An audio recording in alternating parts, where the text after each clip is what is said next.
just found the remains of a lost city from thousands of years ago, hiding in southeastern Europe. They were sure that it was nothing more than an old defense outpost, but new digs are changing that big time. They now believe the site might actually be the lost capital of an ancient kingdom of Lynkestis that has to do with Alexander the Great, the man who changed history. The ruins are near a small village called Cernobuki in North Macedonia. You can find mentions of them from 1966, but nobody really dug into them until about 15 years ago. At first, they found just a few ruins and thought it was a guard post used to spot Romans coming from the west. But now, a team of scientists went back with high-tech equipment and found proof this place wasn't just a tiny outpost. Researchers managed to look under the ground and found that the Acropolis the ruins sit on, which is a flat hilltop, has enough rooms and infrastructure to host a full-on city inside the fortress walls. It covers about 2.8 hectares and around 10,000 people lived here at its peak. Researchers also found a textile workshop and plenty of artifacts, including a coin from the time of Alexander the Great and with his image, axes, game pieces, and an oil lamp, and even a small ceramic with a heart motif. One of the coolest finds is a reusable clay theater ticket, which was unique to North Macedonia. This means there was also most likely a theater here, and it could be in one of the large buildings. Experts used to think that the city was from the time of King Philip V, but now, thanks to the coin and especially the ancient tools and broken pottery that were found, they believe people might have lived there during the Bronze Age. Lynkestis and the rest of Upper Macedonia had some pretty intense weather with freezing, rainy winters, and super hot summers. Life there wasn't easy, and most of the time, it was all about surviving. The people who lived in the area were mostly nomadic herders, and they had to move around depending on the season. They traveled with their flocks of cattle, goats, and sheep, always looking for the best pasture lands. Back then, Macedonia was kind of like the outsider of the Greek world. It was part Greek, but powerful city-states like Athens and Sparta didn't really accept it. Thanks to this position on the edge, Macedonia had the chance to mix Greek traditions with local culture. Eventually, they took over and changed the whole ancient world under kings like Philip II and Alexander the Great. The new discoveries at Cernobuki show us how connected and powerful ancient Macedonia really was, especially since the city sat along trade routes to Constantinople. Big historical figures like Octavian and Agrippa might have passed through the area on their way to clash with Cleopatra and Mark Antony. The place could also be the lost capital of the ancient kingdom of Lynkestis or Lyncus. Some experts think that a major city in Upper Macedonia could be where Queen Eurydice was born. That powerful lady gave birth to Philip II of Macedon, who took over Lynkestis in the 4th century BCE. The kingdom of Macedon became independent, and thanks to it, the son of Philip II, Alexander the Great, later became the king of the Macedonian Empire. That man totally lived up to his name. In just 13 years, he created one of the biggest empires in history, stretching from Greece all the way to Egypt and India. And he managed to do all that before passing away at just 32 years old. Researchers plan to dig deeper into this important site to learn more about the early civilizations of Europe. This incredible discovery was possible thanks to LiDAR. This remote sensing tool helps map things like how tall plants are, how thick forests are, and other details across big areas. LiDAR is an active system, meaning it creates its own energy, in this case light, to scan the ground. A laser fires super fast pulses of light that shoot down to the ground and bounce off things like buildings and tree branches. The LiDAR sensor then catches the reflected light and records it. The system measures how long it takes for the light to go from the laser to the ground and back. This is called the two-way travel time. That time helps figure out the distance the light traveled. Then, using that distance, the system can figure out the exact elevation of different spots. Scientists recently found another lost city using the same technology. This one, called Giangola, was hiding beneath the dense jungles of Mexico for 600 years. All this time, researchers believed there was just an abandoned fortress there. There was no way to go and see until recently, when they used LiDAR and got a 3D model of the area in just 2 hours from a plane. Giangola was built in pre-Columbian times between the years 1350 and 1521.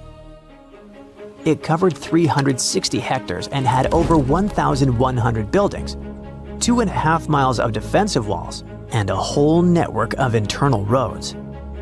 The city had a well-planned urban layout with temples and ball courts and separate neighborhoods for the elites and commoners.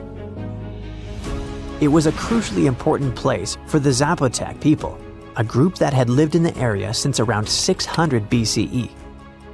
In Giangola, families lived together in homes with big patios in the middle, surrounded by rooms. As families grew bigger, they would add more rooms and expand their homes. Since Giangola was surrounded by mountains, the locals tried to use every piece of land on the slopes that was good enough to build a house. They even used natural drainage of the area to have water, and they must have been great at construction, as many of their constructions are still standing today. But at some point in the beginning of the 16th century, they didn't have enough fresh water and good farmland to grow food, and moved away to nearby Tehuantepec. Archaeologists plan to learn more about how the Zapotecs were organized, how they ruled their cities, and how they interacted with the Spanish when they arrived. They plan to study all 1,170 buildings found in the LiDAR scan, and it'll take a few years. Another recent find, made with the same groundbreaking tech, is a massive city that lay hidden beneath the thick green canopy of the Amazon rainforest. A whole network of houses, plazas, roads, and canals was hiding in the shadow of a mighty volcano. Many scientists thought that ancient Amazonian people lived in tiny huts and cleared patches of land to survive. But this city, built 2,500 years ago and inhabited for nearly 1,000 years, debunked that theory and changed everything. Now, researchers think tens of thousands or even hundreds of thousands of people lived in complex urban societies. They scanned the area and found that 6,000 rectangular platforms, each about 66 by 33 feet and 6 to 9 feet high. These structures were arranged in clusters around central plazas that had straight roads with perfect right angles and paths connecting them. One of the roads was an impressive 16 miles long. Building straight roads like this is way harder than just going with the landscape. Some of these roads may have had great spiritual or ceremonial significance. The civilization was thriving thanks to rich soil from a nearby volcano. But the same volcano may have also led to its downfall. Researchers also found signs of threats to the cities, such as ditches that blocked entrances to the settlements. Maybe some people living nearby were trying to get in.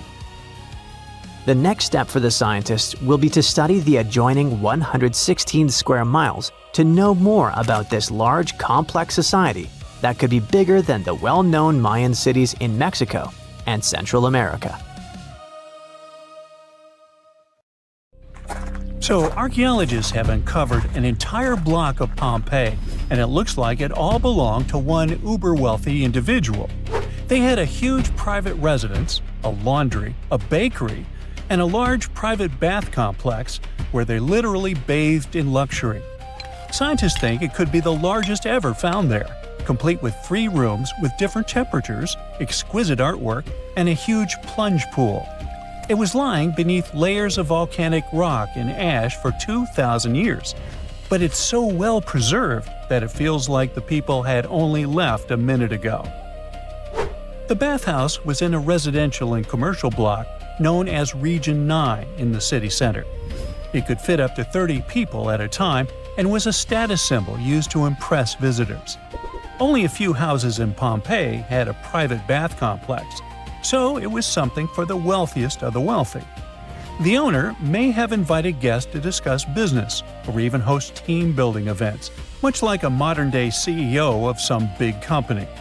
Guests would start in the first room, where they soaked in hot water, then move on to the room where they applied oil to their skin and relaxed in warm water.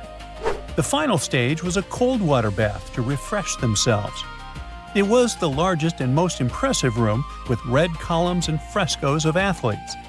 There was also a changing room with a stunning mosaic floor with marble from across the Roman Empire. The complex also had a smaller space, painted in pale blue, most likely an ancient Roman shrine used for ritual activities and to conserve sacred objects. It looks like the residence was in the process of renovation. There were tools and building materials in the blue room, like oyster shells on the floor that were supposed to end up on the walls. Another recent discovery from the complex is a large banquet hall with some of the finest frescoes found among the ruins. The bathhouse connected to it, and the guests would enjoy lavish feasts here. In one of the frescoes on the walls of the hall, we can see Apollo and his romantic interest Cassandra, who rejects him. The second fresco shows Prince Paris meeting the beautiful Helen of Troy. Almost the entire floor of the hall is covered by mosaic tiles, over 1 million of them. They probably chose to paint the walls in this room black to hide the traces of soot from all of the lamps. This proves that the hall was lit, and the owners of the residence probably entertain their guests here after sunset. The restorers who are working in the hall need to act quickly to protect new finds and move what they can to a storeroom. They inject a plaster glue to the rear of the frescoes that can't be moved, so they stay in their place on the walls. Archaeologists have been digging at the estate for 2 years. In the summer of 2024, they found the remains of 2 people in the room next to the blue one. They had passed away during the volcanic eruption that buried Pompeii. One was a woman between 35 and 50, and the other was a young man between 15 and 20. Despite the man's age, his bones had signs of wear and tear, so he was most likely of lower status. The woman's bones and teeth were in excellent condition, so she must have been higher up in society, probably the wife of the owner of the house. Scientists found a whole bunch of stuff on the marble top in the room, like glassware, bronze jugs, and pottery. The lady and the young man probably brought them into the room, hoping to wait out the eruption. The guy had some keys near him, and the lady had gold and silver coins and jewelry. The coins are still shiny as new. Pompeii used to be a hub of trade and travel, so these coins must have served them well at one of the many artisan shops, taverns, and about 200 cafes and bars. That's about one place to eat and drink for every 60 residents. They even had fast food shops, something like ancient drive-thrus. Archaeologists dug out one of these with paintings of chicken, duck, and other food that were probably used as a menu. They also found traces of pork, fish, snails, and beef in jars and other containers at the fast food counter. The food was mostly to go and sold in large jars. There were also some back rooms for sit-down eating and drinking. You would only see the residents with a low income at one of such places, as they didn't have kitchens in their homes and relied on cafe food. The wealthy had kitchens in their residences, but they were small, poorly lit rooms, usually tucked away at the back of the house. Most of the time, the only thing inside was a big brick hearth. Some richer families had a small oven built into the corner, kind of like a pizza oven. The only other things in the kitchen were a water basin for cooking and washing dishes, and maybe some wooden tables for preparing food. Romans didn't have fancy kitchen tools like we do today, but they had everything they needed. They used bronze or iron frying pans, deep cooking pots, and small portable ovens to bake bread. Instead of plates, they served food on big round platters. Lunch was a small meal, usually just some meat or fish, fruit, and maybe some drinks. It was quick and not fancy, so people didn't invite guests to eat with them. Since it got super hot in Pompeii, people took a nap after lunch. Later, in the afternoon, they went to the public or private baths, where they would relax, swim, and chat with friends for hours. Afterward, They had their main meal, which was bigger and sometimes included guests. The food was pretty simple, but tasty. Most meals were boiled, smoked, fried, or baked, then flavored with a starchy thickener or fish sauce. The fish sauce was actually so popular that one of the richest families in Pompeii made a fortune from selling it. They even decorated their front hall with a design of garum jars in mosaic. Another big source of wealth in Pompeii was land. Every owner of a big residence had a plot of land where they grow vines or olives or graze sheep. Archaeologists haven't found many of these properties yet because it's hard to know where to look for them. But they did find a burial ground of one well-known Pompeian family in the countryside, next to what they believe was their country house.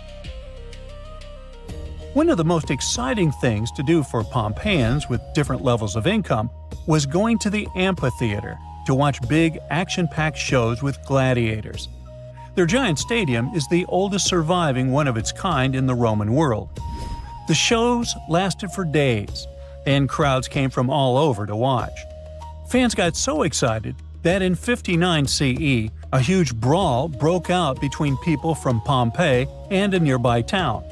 After that, the authorities shut down the amphitheater for 10 whole years as punishment. Some people in Pompeii even made paintings on the walls about that brawl, bragging about their victory. There were also paintings of the gladiators. Many Pompeians also loved going to the theater to watch plays.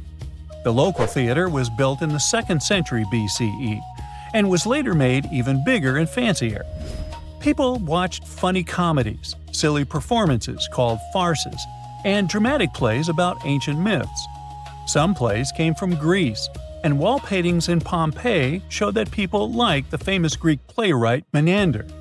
Next to the big theater, there was a smaller roofed concert hall built around 75 BCE.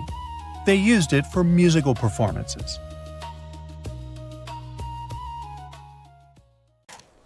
They were digging a well when they hit something that made them stop mid-swing.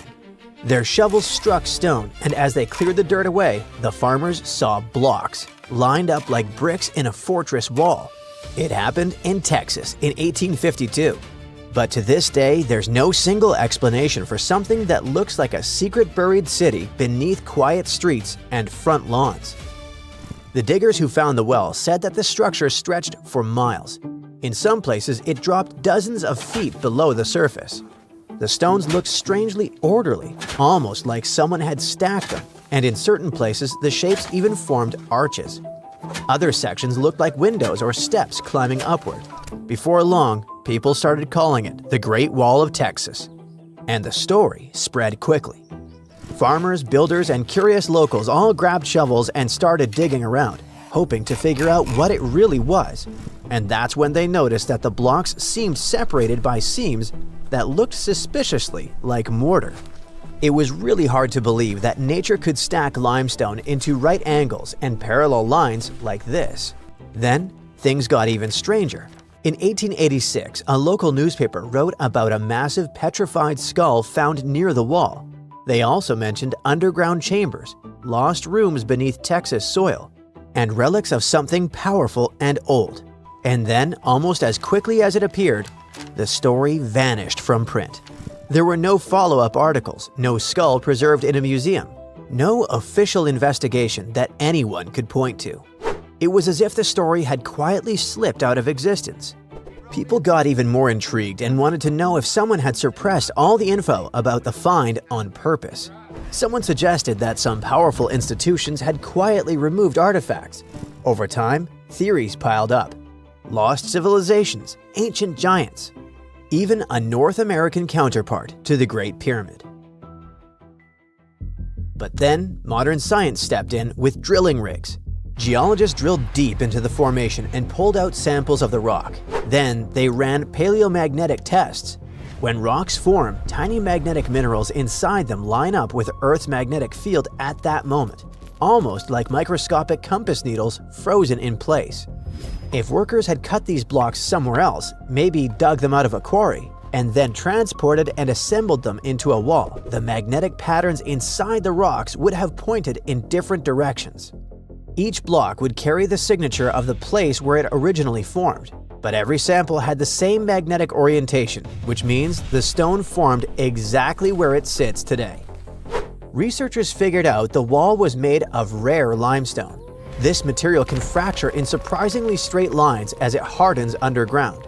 Over long periods, erosion opens up those fractures, and they can look exactly like human-made walls. It's like mud. When it dries, it splits into neat geometric patterns.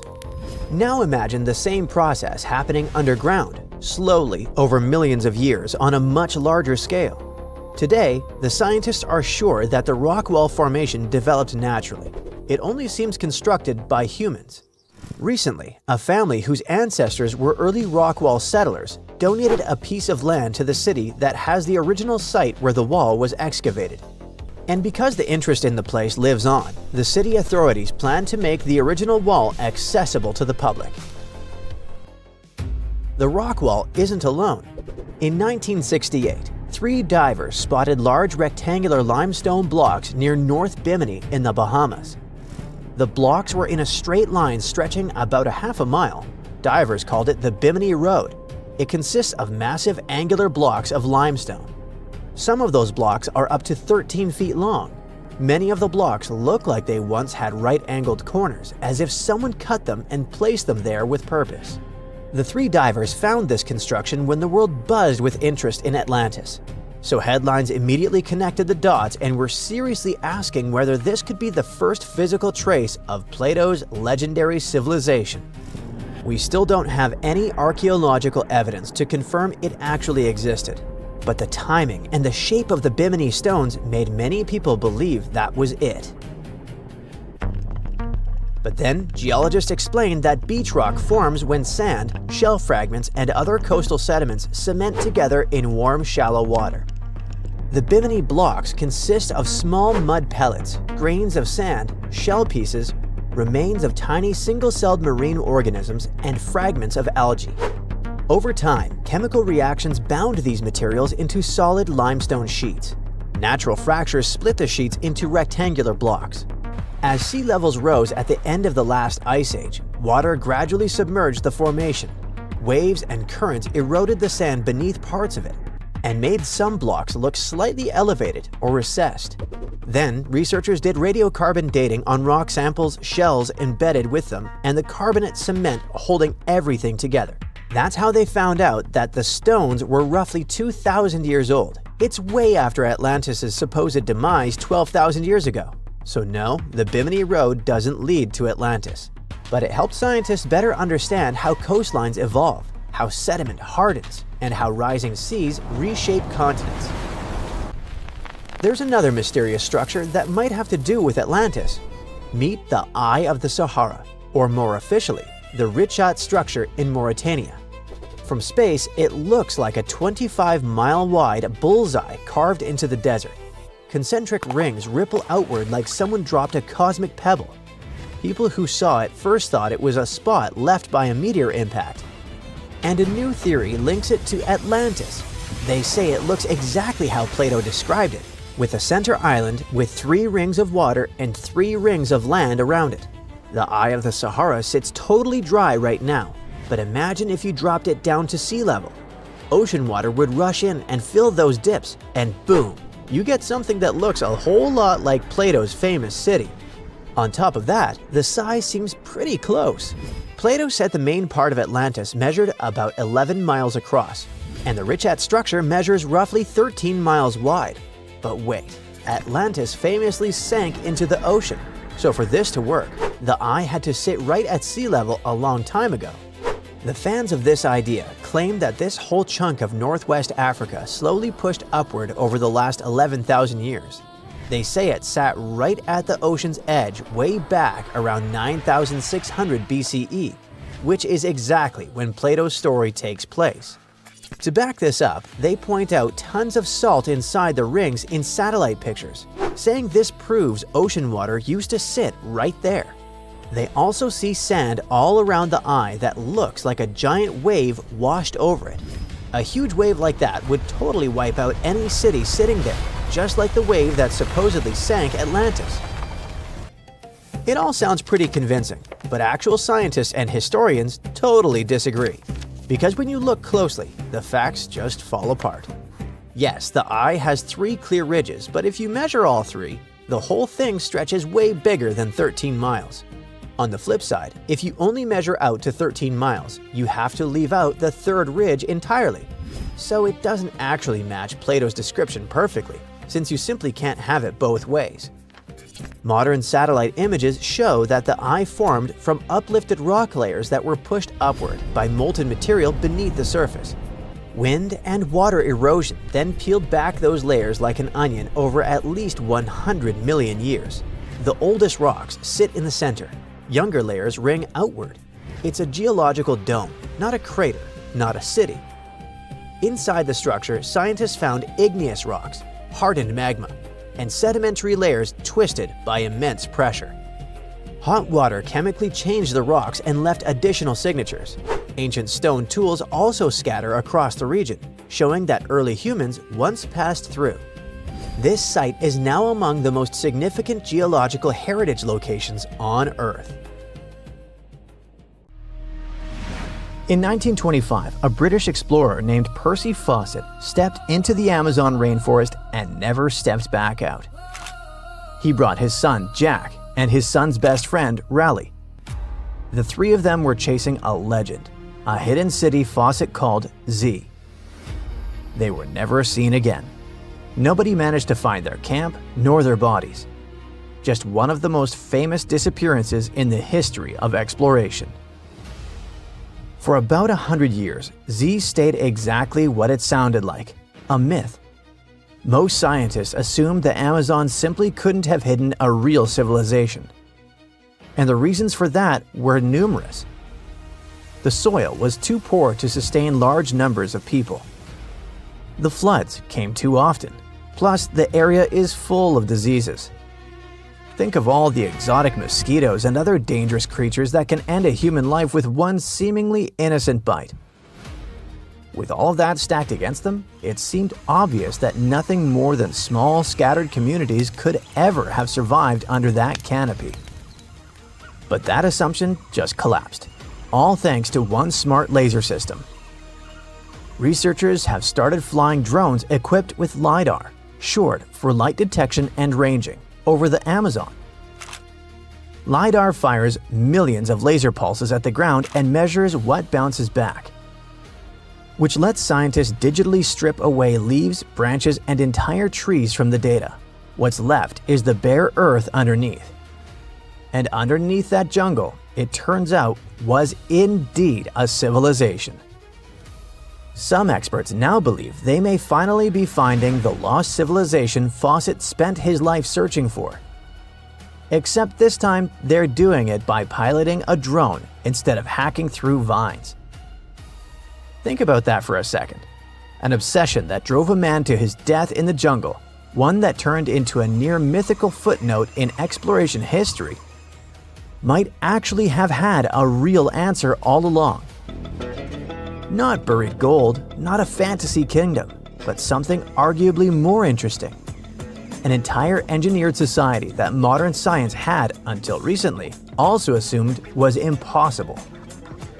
The discovery centers on a region of northern Bolivia called Llanos de Mochos. Long before Europeans arrived, this area was home to a culture archaeologists call the Casarabe, who thrived there from roughly 500 to 1400 CE.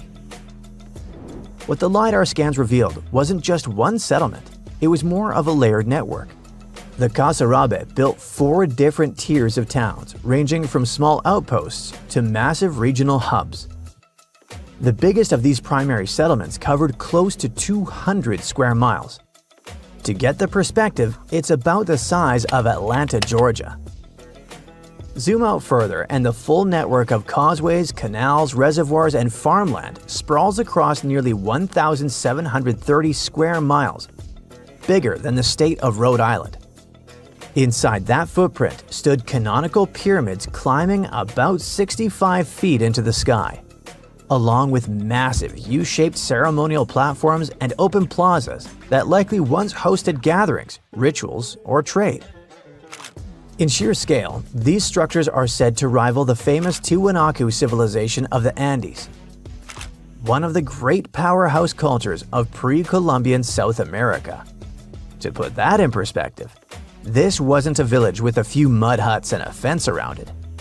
This was infrastructure on a level that took real planning, real labor, and real long-term coordination to pull off. But here's where it gets genuinely strange, compared to what most of us picture when we hear ancient city. There's no dense downtown core, no tightly packed grid of streets the way you'd find in, say, ancient Rome or Tenochtitlan. Instead, the Kasarabe spread themselves out across the landscape, yet they were all stitched together by shared infrastructure, especially elaborate water management systems. Specialists describe the whole layout as clearly planned and coordinated, designed not just as living space, but as a way to connect an entire regional population. Strikingly, similar urban logic shows up at ancient Maya cities in Central America and at Angkor in Cambodia, suggesting this spread out but connected model of city building might be far more common in history than we ever assumed. So how did a society manage to thrive in a place written off as too hostile to support one? The answer is almost the opposite of survival. It's engineering. Rather than being limited by their environment, the Kasarabe re-engineered it. They invented something known as Amazonian dark earth, a custom-made, fertile soil produced by mixing charcoal, bone, and organic waste into the rainforest's naturally weak ground. Over centuries, this transformed unusable land into farmland capable of feeding large, settled populations. They didn't stop there. The Kasarabe reclaimed vast stretches of seasonally flooded grassland, building raised and drained agricultural fields that could be farmed reliably instead of being swallowed by water every rainy season. They dug extensive drainage canals and grew staple crops like maize at a scale nobody expected from people once dismissed as primitive rainforest dwellers. The Amazon, far from being a wilderness that people simply endured, was something they actively reshaped to their advantage, turning a supposed obstacle into the very foundation their society was built on. If Llanos de Mojos were an isolated case, it might be written off as a fluke. It isn't. Similar LiDAR surveys in Ecuador's Opano Valley have revealed thousands of ancient structures linked by organized road networks. Researchers have also turned up ceremonial earthworks and geometric enclosures across Colombia, Peru, and Brazil. Across the entire Amazon basin, the same story keeps repeating. What looked like empty jungle from the ground turns out to be a heavily engineered, densely populated landscape from above. While satellites and drones are rewriting the science from the sky, there are also people willing to walk straight into the jungle and check the data by hand. Much like Fawcett once did, just with considerably better tools. A team of researchers spotted unusual LiDAR imagery from the Amazon and became convinced it showed the remains of an undiscovered civilization. After raising funds to support an expedition, they spent 2 weeks trekking through the dense jungle, surviving partly on piranha they had caught by hand, in heat indexes pushing 115 degrees Fahrenheit. Progress was painfully slow. Take a step, cut through the brush, take another step, cut more brush, over and over, for miles. The jungle was so thick that if someone walking ahead got just a few steps out in front, they'd vanish completely from view. Even with GPS, a tool Fawcett never had, the team still got lost more than once and had to backtrack to find their way out. Despite the brutal conditions, the team returned with evidence they believe supports the idea that the structures they found are genuinely pre-Columbian, built before European contact ever reached that part of the rainforest. Formal verification is still pending, but the researchers are already planning a return trip, hoping not just to confirm the find, but to give something back to the local community that helped guide them along the way, including repairing a village well and its power supply. Plenty of mysteries still remain, Researchers don't yet fully understand how societies like the Kasarabe organized themselves politically, or what ultimately caused their decline centuries before Europeans ever set foot in the region. Shifting climate, environmental strain, internal conflict, or disrupted trade routes are all candidates. But no single explanation has been confirmed, and it's possible several of these pressures hit at once. What this discovery really does is force a complete rewrite of how we think about the Amazon altogether. It wasn't a green void waiting to be tamed. It was once home to organized, engineered, and densely connected societies, who simply got buried by time and vegetation. Every new survey seems to confirm that this wasn't a one-time fluke of human ingenuity, but a pattern that repeated itself across an enormous stretch of the continent, hidden in plain sight for centuries. And the tools now uncovering them are only getting more powerful, which means a lot more of this hidden history is likely still waiting beneath the canopy, completely visible from the ground, but no longer invisible from above. Once upon a time, there was a lighthouse so tall that you could spot its beam from 30 miles away. A mysterious tower that was the symbol of wealth and engineering genius, made with stones so giant and heavy that it still makes us gasp. How did they do that? It has survived earthquakes, one after another, until it finally crumbled in the 14th century. Fast forward to today, and archaeologists have just hauled 22 of its colossal blocks off the seafloor. They're putting the tower back together, to be once again admired and explored, but not how you might imagine. The Lighthouse of Alexandria wasn't just a lighthouse, it was the lighthouse of ancient civilizations, one of the longest-standing world wonders. Built around 280 BCE, on a tiny island called Pharos, it reached about 330 feet up in the sky. For comparison, that's taller than the Statue of Liberty or Big Ben. Now, keep in mind that this was before cranes, steel beams, or gym enthusiasts, and it becomes awe-inspiring. For sailors, spotting that gleaming tower was like finally seeing your exit sign after hours of driving on the world's most dangerous highway. The lighthouse was a sight for sore eyes, because legend says the waters around Pharos were tricky, full of hidden reefs that could smash ships to pieces. Old sources claim it took about 12 years to build, with the price tag being around 800 Athenian talents of silver, which is an ancient unit of weight close to 57 pounds. That means someone had to haul chests holding 23 tons of coins, without a forklift, most likely across the sea. Wow! The lighthouse was so impressive that the word Pharos ended up being used for lighthouses in a bunch of different languages. The structure had a cool three-tier design. It was square at the bottom, octagonal in the middle, and cylindrical on top. On its top, it had a statue, most likely of Zeus or Poseidon. The lighthouse's white limestone exterior was polished with a sun-catching plaster, so it gleamed like a beacon even without fire. At night, things were different.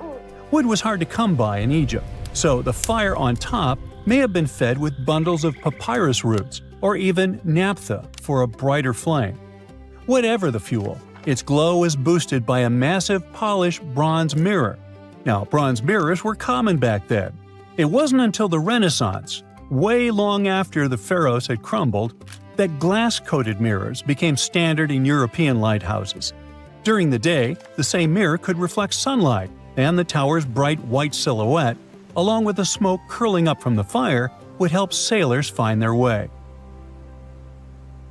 Alexandria was one of the biggest ports in the ancient world, filled with merchants, travelers, and messengers, and the lighthouse was its landmark. Now, fun fact, if you're a fan of the Song of Ice and Fire universe, it certainly popped into your mind when reading about the High Tower of Old Town. Some fans speculate that not just the fictional lighthouse, but also the city itself, was directly inspired by Alexandria. And George R.R. Martin's love for ancient wonders doesn't stop there. There's also the Titan of Braavos, and the beloved author confirmed the intentional parallel to the imposing Colossus of Rhodes. For over 1,600 years, the lighthouse stood high against time, storms, wars, and intrigues, just like in the Game of Thrones. But it was finally defeated by nature itself. Sadly, a few major earthquakes during the 14th century brought it down, scattering its massive stones across the seabed. For over 5 centuries, the remains of the lighthouse just sat there under the waves, basically turning into an underwater rock garden. Divers knew about them, but hauling up 60-ton blocks from the sea is a job for a superhero, or a super powerful crane. And, until recently, it was a lot safer to leave them where they were. Alexandria is still, to this day, a busy harbor, and isn't exactly the easiest place for delicate archaeology. In the 1990s, archaeologists started mapping the whole area around Pharos Island.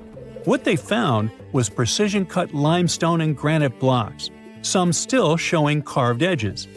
Over time, more than 100 massive pieces were cataloged, including chunks of columns, statues, and giant building blocks that could only have come from the lighthouse. Finally, in 2025, Egyptian and French teams joined up and brought that super crane along with a team of divers. In a carefully planned operation, they brought up 22 giant slabs from the seabed. There were parts like door lintels, threshold slabs, and a mysterious pylon, speculated to be some kind of monument. Some of those blocks weigh 70 to 80 tons, which is the weight of 20 African elephants. Those giant boulders are on dry land for the first time in over 600 years. But what happens now? Are researchers really about to rebuild the lighthouse like a giant Lego set? Not quite. You can't just stack century-old blocks like that. For starters, no one's 100% sure what the Lighthouse of Alexandria really looked like. Yeah, we've got drawings and clues, most famously the tiny images stamped into Roman coins from Alexandria. But they're more like an artist's quick sketch, not quite the blueprints for recreating something down to the last detail. And then there's the missing pieces problem. Those recovered stones are just a fraction of the original structure. Over the centuries, much of the lighthouse's material was repurposed. In fact, the spot where the lighthouse used to stand is now home to the citadel of Qaitbay, a fortress built right on its old foundations. The fort is not just a symbol of the past, but also a tourist attraction and a recognizable Alexandrian landmark. So, no, Alexandria isn't about to get its legendary tower back. At least not in that way. Instead, these newly recovered stoneworks are headed for conservation labs to be studied.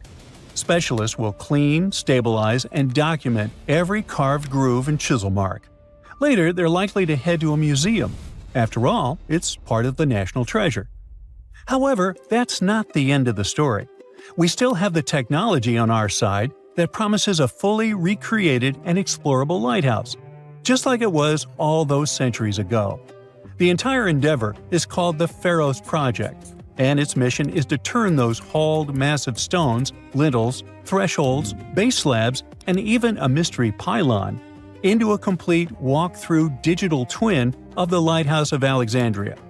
Each piece is getting high-resolution 3D scanning, joining more than 100 fragments already recorded underwater. The goal isn't just a research. The Pharos Project aims to bring back the lighthouse's original look and feel and turn it into a museum. 330-foot-tall structures often have a lot of stairs, and virtual reality is going to be far less painful for my old feet. Museum visitors could walk around its base in augmented reality, while researchers could use the model to test new theories about its structure and function. Hopefully, we'll be able to customize our own atmosphere, dim the lights, and examine the walls just like in a video game.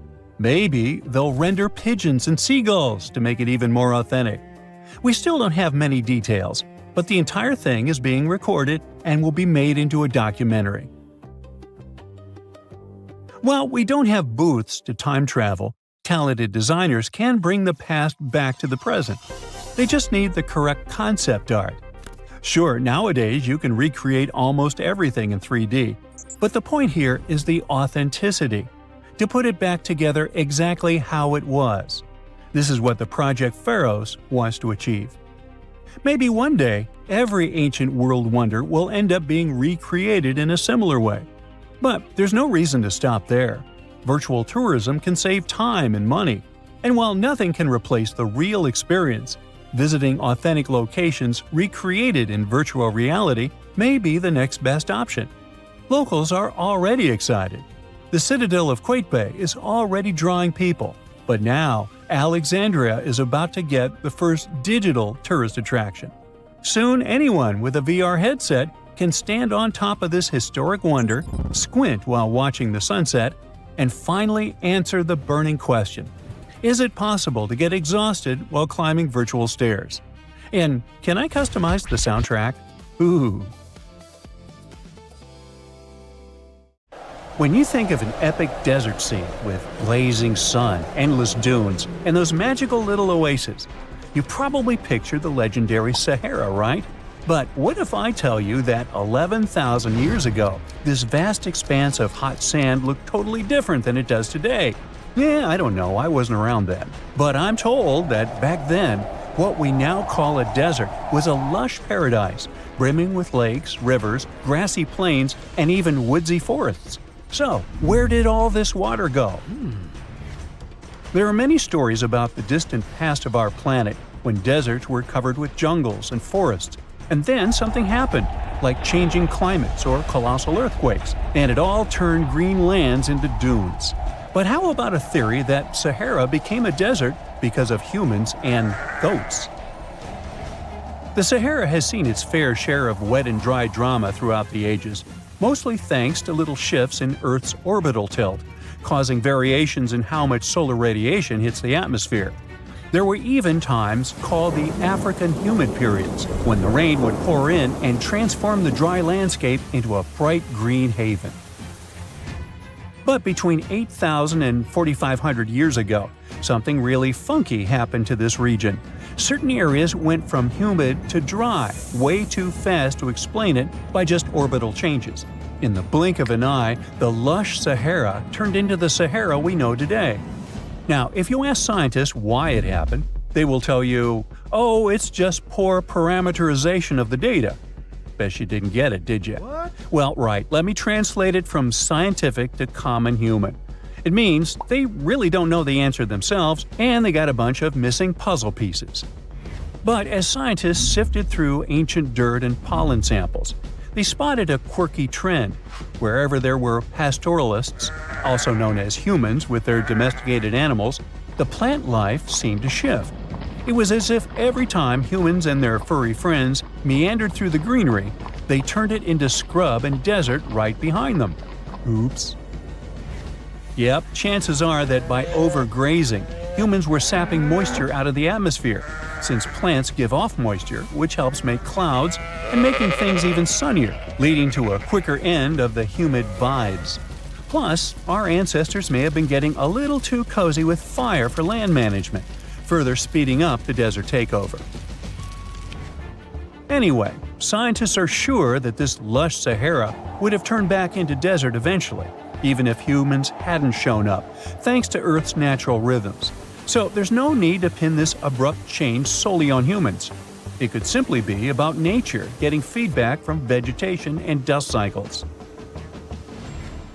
It's difficult to determine what caused these changes, as it's all interconnected. During the last humid period, the Sahara was filled with hunter-gatherers. As things got a little drier, they started herding animals for food. The weather pushed people to herd cattle. It's also possible that grazing sped up the landscape degradation. So, which came first, the chicken or the egg? Or in this case, the human or the cow? It's tough to tell with the evidence we have now. Now today, it's safe to say that water is no longer that big of a problem in the Sahara, even though it's a huge desert and the times of lush forests there are long gone. But technology's got us covered. For example, the Nubian Sandstone Aquifer System, the biggest underground water stash on the planet. It's nestled beneath the Sahara Desert's eastern edge and stretches across 4 northeastern African countries – Sudan, Chad, Libya, and Egypt. covering a whopping 770,000 square miles and holding around 36,000 square miles of groundwater. Just look at the pipes transported when it was being built. It's the world's largest irrigation project. No wonder it's feasible to thrive in the Sahara today. But imagine thriving in the Sahara Desert with just one water source. Sounds like a tough gig, right? But the ancient Garamantes did just that, surviving and even thriving for nearly 1,000 years without monsoons or rivers flowing to their desert paradise. These clever folks were the trendsetters of urban life in the sands, and even the Romans couldn't help but notice their genius. While many thought they were just desert-dwelling savages, the Garamantes were busy building an empire in one of the toughest climates on Earth. But how did they do that? Well, they got crafty and dug a whole bunch of underground tunnels to tap into a massive sandstone aquifer. They were literally squeezing every drop of life from under the dunes. But recently, research showed that the Garamantes weren't just hardworking, they were pretty lucky too. The Garamantes had an underground aquifer that brought water up to a hill where they built over 500 fogaras, which are irrigation systems, some stretching as long as 2.5 miles. It was like sipping water through a straw, which let them irrigate their crops for nearly a century, especially since even a little rain would help recharge the system. But eventually, due to rain insufficiency, the aquifer ran low, and reaching it again would have meant digging more tunnels and relying on more people. That's a tough problem, considering these people were in the middle of food and water shortages. Guess I don't need to tell you what happened to the Garamantes, do I? The fall of the Garamantian culture might be linked to several factors. It may have been due to climate changes, or they may have simply used their water resources too much. Back in the day, the Sahara Desert was actually fertile agricultural land, thanks in part to the cool irrigation system the Garamantians created. But since fossil water isn't something you can replenish over time, the groundwater levels dropped pretty low. This likely played a big role in the kingdom's decline by the late 7th century CE. That sounds like someone who hit a lottery jackpot, used up all the money, and went back to their original not-so-cool job once the bank account got fully drained. Oh, by the way, even if the Garamantes left some secret wisdom messages for us, the chances are we'll never get what they wanted to tell us. Nobody really knows what language they used, and their texts are nearly indecipherable to us today. But let's go back to the Green Sahara. So it transformed into a desert about 4,500 years ago. But today, we can understand how people lived in those times in the Sahara thanks to natural parks in Africa that have the ultimate outdoor art gallery. There are well over 15,000 ancient paintings and carvings depicting everyday life from around 11,000 years ago. However, if the carvings aren't enough for you and you feel like visiting an actual green desert, all you have to do is book a flight to California. One of the most beautiful phenomenon in the world, the super bloom, takes place here. Look at all these colors: orange, green, pink. It's a miracle. Wildflowers bloom right in the middle of a hot desert after several years of rainfall in dry places. It's such a bright and colorful landscape that super blooms can be seen from space. This rare phenomenon can be observed in other arid places and deserts in western and southern Africa, Western Australia, and Chile. In all these places, the weather is very hot and dry in summer. Mild humid air comes in winter, and this is the ideal environment for mass flowering. Flower seeds that lie in desert sands can wait for decades before starting to produce flowers. When the hot sun destroys all the weeds and grass, and the rainfall becomes enough to moisten the soil, the seeds are kind of like, well, okay, now it's our turn to play a big game. And then hundreds of thousands of tourists come to take photos and post these beautiful pictures on social media. And this, unfortunately, is one of the main dangers for flowers. Therefore, if you find yourself in a place like this, don't pick the flowers and don't trample on them. Stay on the path, don't litter. Take only pictures and leave only footprints. You get it? Good. Deep in Petra's Red Cliffs, archaeologists found a hidden tomb. Inside, there were 12 skeletons. They remained untouched for over 2,000 years, and that's a really weird thing. Most tombs in Petra have been looted, So what makes this find stand out? Let's figure it out. This is the ancient city of Petra. Its huge sandstone cliffs are hard to forget. No wonder it's one of the new 7 wonders of the world. The buildings here are carved straight into the rock, and it already makes the place look unreal. But Petra has also been a star in the archaeology world for a long time. Once, Petra appeared in the movie Indiana Jones and the Last Crusade.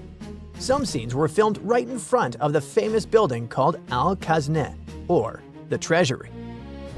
But recently, something even more exciting happened there in real life. A TV team from the show Expedition Unknown came to Petra to film a new investigation.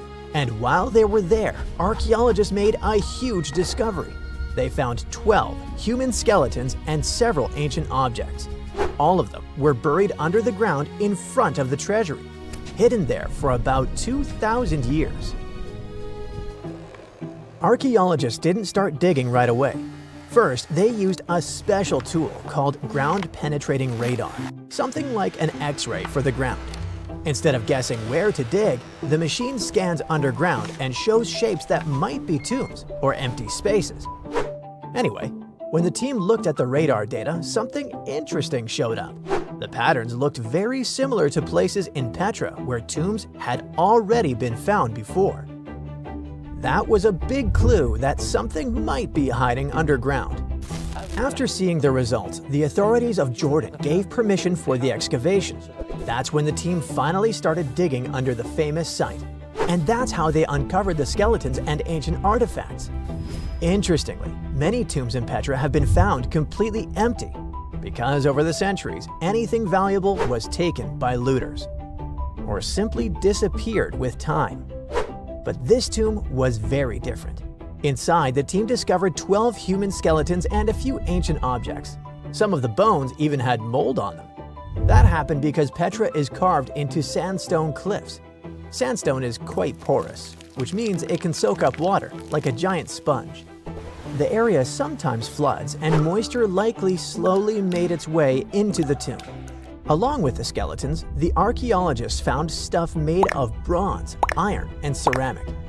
One object stood out, a ceramic chalice resting in the arms of one of the buried people. It was almost as if the person had been holding it when they were laid to rest. Mysteriously, the cup looked a lot like the Holy Grail from the Indiana Jones movie. The famous building above the tomb, the Al-Khazneh, stands near the main entrance to the city. It's believed to be at least 2,000 years old. This huge structure is carved directly into the sandstone cliffs. Today, it's one of the most recognizable landmarks in the world. But even though the treasury is so famous, archaeologists still don't fully understand its history. One reason is that many of the nearby tombs didn't contain many artifacts, and without things to study, it becomes much harder to figure out exactly when the building was made or how it was used. That's why the team was so excited. The discovery could help them learn more about the ancient people who lived in Petra and built the city. The location of the tomb might already be an important clue. You see, being buried right in front of the treasury was probably a huge honor.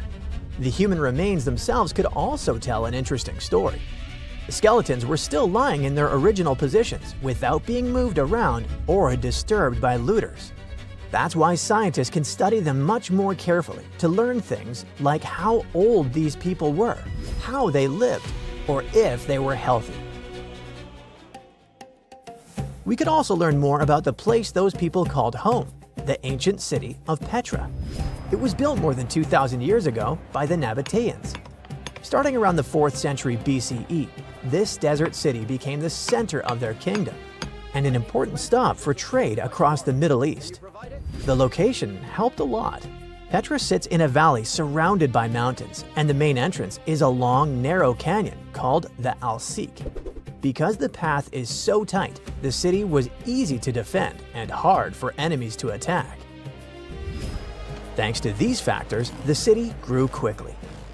At its peak, around 30,000 people may have lived there, but the city sits in a dry desert canyon. Natural water is kinda limited there. So how did so many people live in Petra? The answer is clever engineering.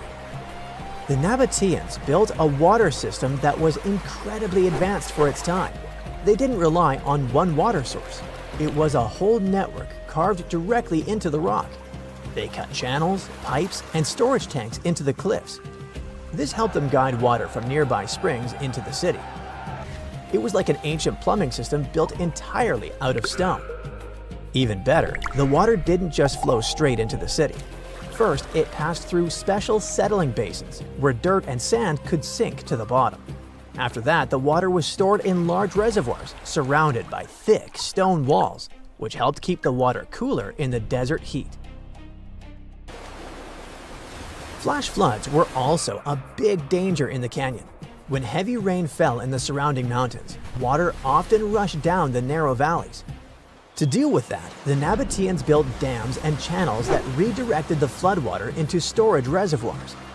Another intriguing thing about Petra is the location of its main buildings. In 2013, researchers found that several important monuments lined up with the sun during key moments of the year, like the solstices and equinoxes. Scientists now believe that the buildings may have worked like giant calendars, helping people track the seasons in a desert landscape. Natural signs of time can be hard to notice there. Another Petra mystery is three massive stone blocks, the Jinn blocks. They go back to around the 2nd century BCE and are some of the first big tombs built in Petra. Two of them have burial chambers inside, and the third one even has a grave on top, like a little rooftop coffin. No one really knows exactly why they were built. Most experts say they were tombs, but some think they may have been carved to honor deities or used in rituals. But however great Petra was, things started to change in 106 CE. That's when the powerful Roman Empire took control of the city and made it part of their territory. Trade didn't completely stop, but the city slowly lost some of its importance. Later, a large earthquake in 551 CE caused serious damage to the area. It could have been the final blow for a city that was already in decline. Over time, Petra was eventually abandoned and became known as the Lost City. But there's another nickname people used much more often, the Rose City. The name comes from the color of the cliffs around Petra. The sandstone rocks have a reddish-pink color, especially when the sun is low in the sky. What tourists see today is just a tiny slice of Petra. Some estimates say archaeologists have only dug up about 15% of the city. Visitors go through the narrow Seek, gape at the 130-foot-high treasury, walk along tomb-lined streets, and climb over 800 steps to reach the monastery, Al-Dir. But that's like seeing the tip of an iceberg. The rest is still buried. Petra keeps surprising us. In 2016, researchers used satellite images to spot a huge, previously unknown monument. The platform is massive, about 184 by 161 feet, and has columns along one side. Pottery fragments suggest it's over 2,150 years old. So basically, even after centuries of exploration, Petra is still full of secrets. They're just waiting to be uncovered.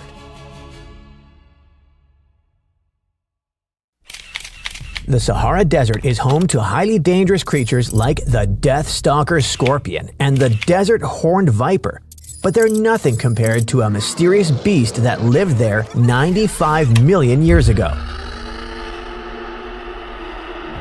Scientists just found a new dinosaur species in the Sahara Desert of Niger. His official name is Spinosaurus mirabilis, and let's just say you wouldn't want to cross paths with him. This beast was as long as a school bus and weighed several tons. He was a massive, powerful predator. His whole body was built to hunt. He used a trap-like jaw to catch the largest fish prehistoric Africa had to offer. His bottom teeth actually poked outward, fitting perfectly between his top teeth to create a tight grip. Once those jaws closed and trapped fish, they couldn't get away. His name, mirabilis, actually means astonishing in Latin. And that's because this dinosaur was a showstopper. He had a really flashy, weird feature. A tall, I mean really tall, crest on his head. It was so big, the researchers actually had to go back to the site and gather more pieces just to make sense of it. Today, it's all just bones, but the team thinks that when he was alive, that crest was brightly colored. It curved up toward the sky like a glowing blade. And being that flashy had one main goal: to attract mates. It worked just like peacocks with their long, bright tails. It's all about showing off for their love interests. At least, that's what researchers think. This discovery is huge because it's only the second Spinosaurus species we've ever found, like the one that starred in Jurassic Park 3. These guys were among the biggest terrestrial carnivores of the late Cretaceous period. That is, meat-eating dinosaurs that lived about 100 to 66 million years ago. They were as huge and fierce as the famous T-Rex. For a long time, most people thought Spinosaurus were aquatic hunters, and we pictured this fierce monster stalking the shore or diving deep to hunt. Some research even suggests their long spines on the tail were basically built-in flippers. But that's not what most scientists believe anymore. New studies show that while the paddle-like tail looks great for swimming, it didn't actually have much muscle. It turns out those tails were likely just for show, kind of like a lizard tail. They just didn't have the power to push such a massive creature through the water. The density of their bones didn't help either. The bottom line is, they wouldn't have been terrible swimmers. They were super slow and couldn't really dive. To give you an idea, if we put this dinosaur next to a crocodile in a pool for a swimming competition, the crocodile would win every single time. Whether they were swimmers or not, scientists seem to agree on one thing: these guys loved the sea. Most of their fossils were found along the North African coast. But then, the Mirabilis species showed up and totally changed the game. These were found in the Sahara, where there isn't a drop of water in sight today. Back then, this spot was about 300 to 600 miles away from the nearest ocean. So what's the story here? Is this actually a Spinosaurus? Well, it sure is. And the way scientists actually tracked it down in the middle of the desert is pretty interesting. Because for over 70 years, the main clue was right there. Easy to find, but everyone missed it. Back in the 1950s, some French geologists were out in the desert looking for uranium. While they were searching, they stumbled upon these massive bones poking out of the sand at a place called Gadufawa. Nearby at another spot called Acarazeras, a geologist named Hugues Faure found a different fossil site. He found teeth that looked a lot like the ones from a Carcharodontosaurus, which was a massive carnivorous dinosaur. He wrote down one single line about it in his notes, and that was basically it. For some reason that nobody can explain, those notes just sat there. No one took them seriously or even bothered to go back to that site for decades. It wasn't until 2019 that a team led by Paul Sereno from the University of Chicago decided to finally follow that old lead. They basically turned it into a high-stakes treasure hunt. They headed out there, and a local Tuareg man led Sereno's team on motorbikes deep into the Sahara. He took them to a site called Djengwebe, where he remembered seeing fossilized bones a long time ago. Because it was such a long trek back to their main camp, the team didn't have much time. They could only grab a few fossils, mostly teeth and pieces of jawbones, before they had to leave. At that moment, they had no idea they were holding a brand new species in their hands. The team finally headed back there in 2022, and this time, they found even more fossils. That's when they finally put together the 40-foot-long find. And then they were able to confirm three big things. First, this new creature had a really tall and unusual crest on its head. Second, the way the teeth were set was a bit different from its famous relatives. And then we come to the biggest difference of all. For the first time ever, we're seeing a Spinosaurus that lived far from the ocean. But that raises a big question. How did it eat fish? Scientists have a theory. All those bones were found buried in the sediments of an ancient river. That means this dinosaur probably hunted for fish in shallow water. It was big and strong enough to wade into water over 6 feet deep, but it probably spent most of its time in shallow water, just waiting for a big fish to swim by. But if it didn't feel like sushi dinner, it could just wander through the woods and pluck something else to eat. Okay, so you're probably a little confused right now. I'm talking about forests and rivers. But wasn't this thing found in the middle of a desert? Well, the thing is, the Sahara looked completely different back then. It was actually green. The whole landscape was full of rivers and forests while these dinosaurs were roaming around. So that pretty much solves that mystery. But there are still plenty of other questions about this species, like how big they actually were. See, the problem is that the bones we found belonged to a young dinosaur, not a full-grown adult. Estimates say that the creature was probably about 26 feet long when he lost his life, but he could have grown a whole lot bigger than that. That leads us to the second mystery. Because this dinosaur was so huge and looked so unique, scientists have been arguing for years about how much time it actually spent in the water. One theory is that they went through 3 big evolutionary phases. First, way back in the Jurassic period, they started developing these long, crocodile-like snouts. They were perfect for catching fish. Second, during the early Cretaceous, they really started running the show. They moved toward the sea and became the top predators along the ancient coastlines. The final phase happened right as the Atlantic Ocean was opening up. This is when they reached their record-breaking size.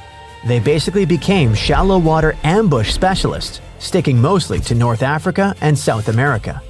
But their reign didn't last forever. Around 95 million years ago, there were abrupt changes in the climate and the sea levels increased a lot. Basically, that affected the habitat they lived in, pushing them to the brink. Eventually, their story came to an end. Unfortunately, these new fossils are only part of the puzzle. We still don't know the whole story about Spinosaurus. There might even be other species out there just waiting to be discovered. And to really understand these mysterious giants, we'll have to wait until we find more complete skeletons out in the field. Not many civilizations are as mysterious as ancient Egypt, a powerful empire that lasted over 3,000 years. It gave us pyramids that still stand and myths that still inspire. It's one of the most explored places on Earth, yet somehow, we still find exciting stuff. In Abydos, archaeologists just uncovered a 3,600-year-old royal tomb. It's huge! It has golden hieroglyphs of deities covering the entrance. But the pharaoh's name? It's not there. It's missing. Who was this ruler? And what new chapter could this open in Egypt's story? If there's one place in Egypt where the line between life and demise feels thinner, it's Abydos. To the ancient Egyptians, this was sacred ground.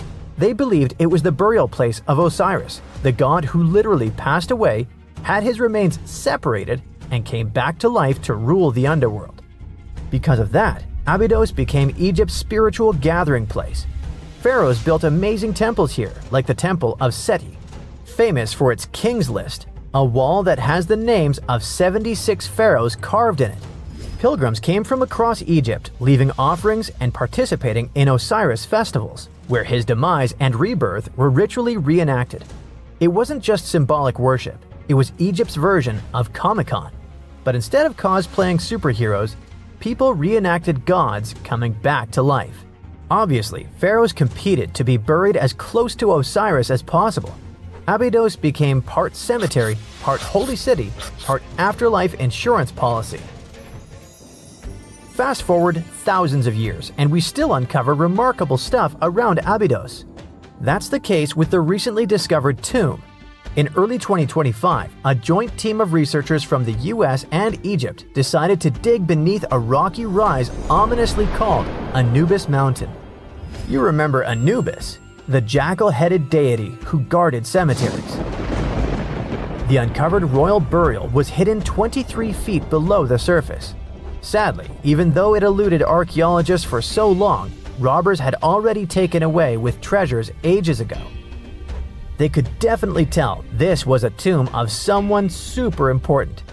Similar to how you can walk around a mansion with no furniture but still deduce that someone rich must have lived there.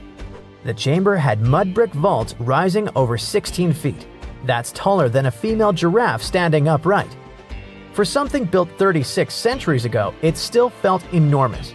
However, when you remember that Egyptians were masters of architecture, nothing seems surprising. So no treasures, no golden mask, and sadly, no name. The cartouche that should have spelled the king's identity was unreadable. Egyptian tombs usually bragged about who was inside. In ancient Egypt, a cartouche was basically a big oval name tag for kings wrapped in hieroglyphs. Think of them as VIP passes that worked in both this life and the next.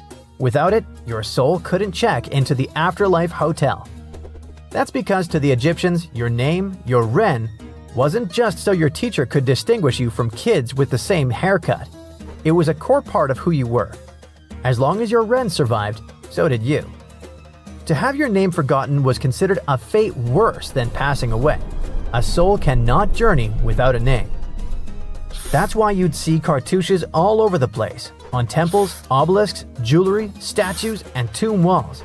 It wasn't there just for the marketing. It kept the pharaoh's presence front and center everywhere you looked. Imagine building a massive tomb only for 3,600 years later to walk in and go, who is this guy again?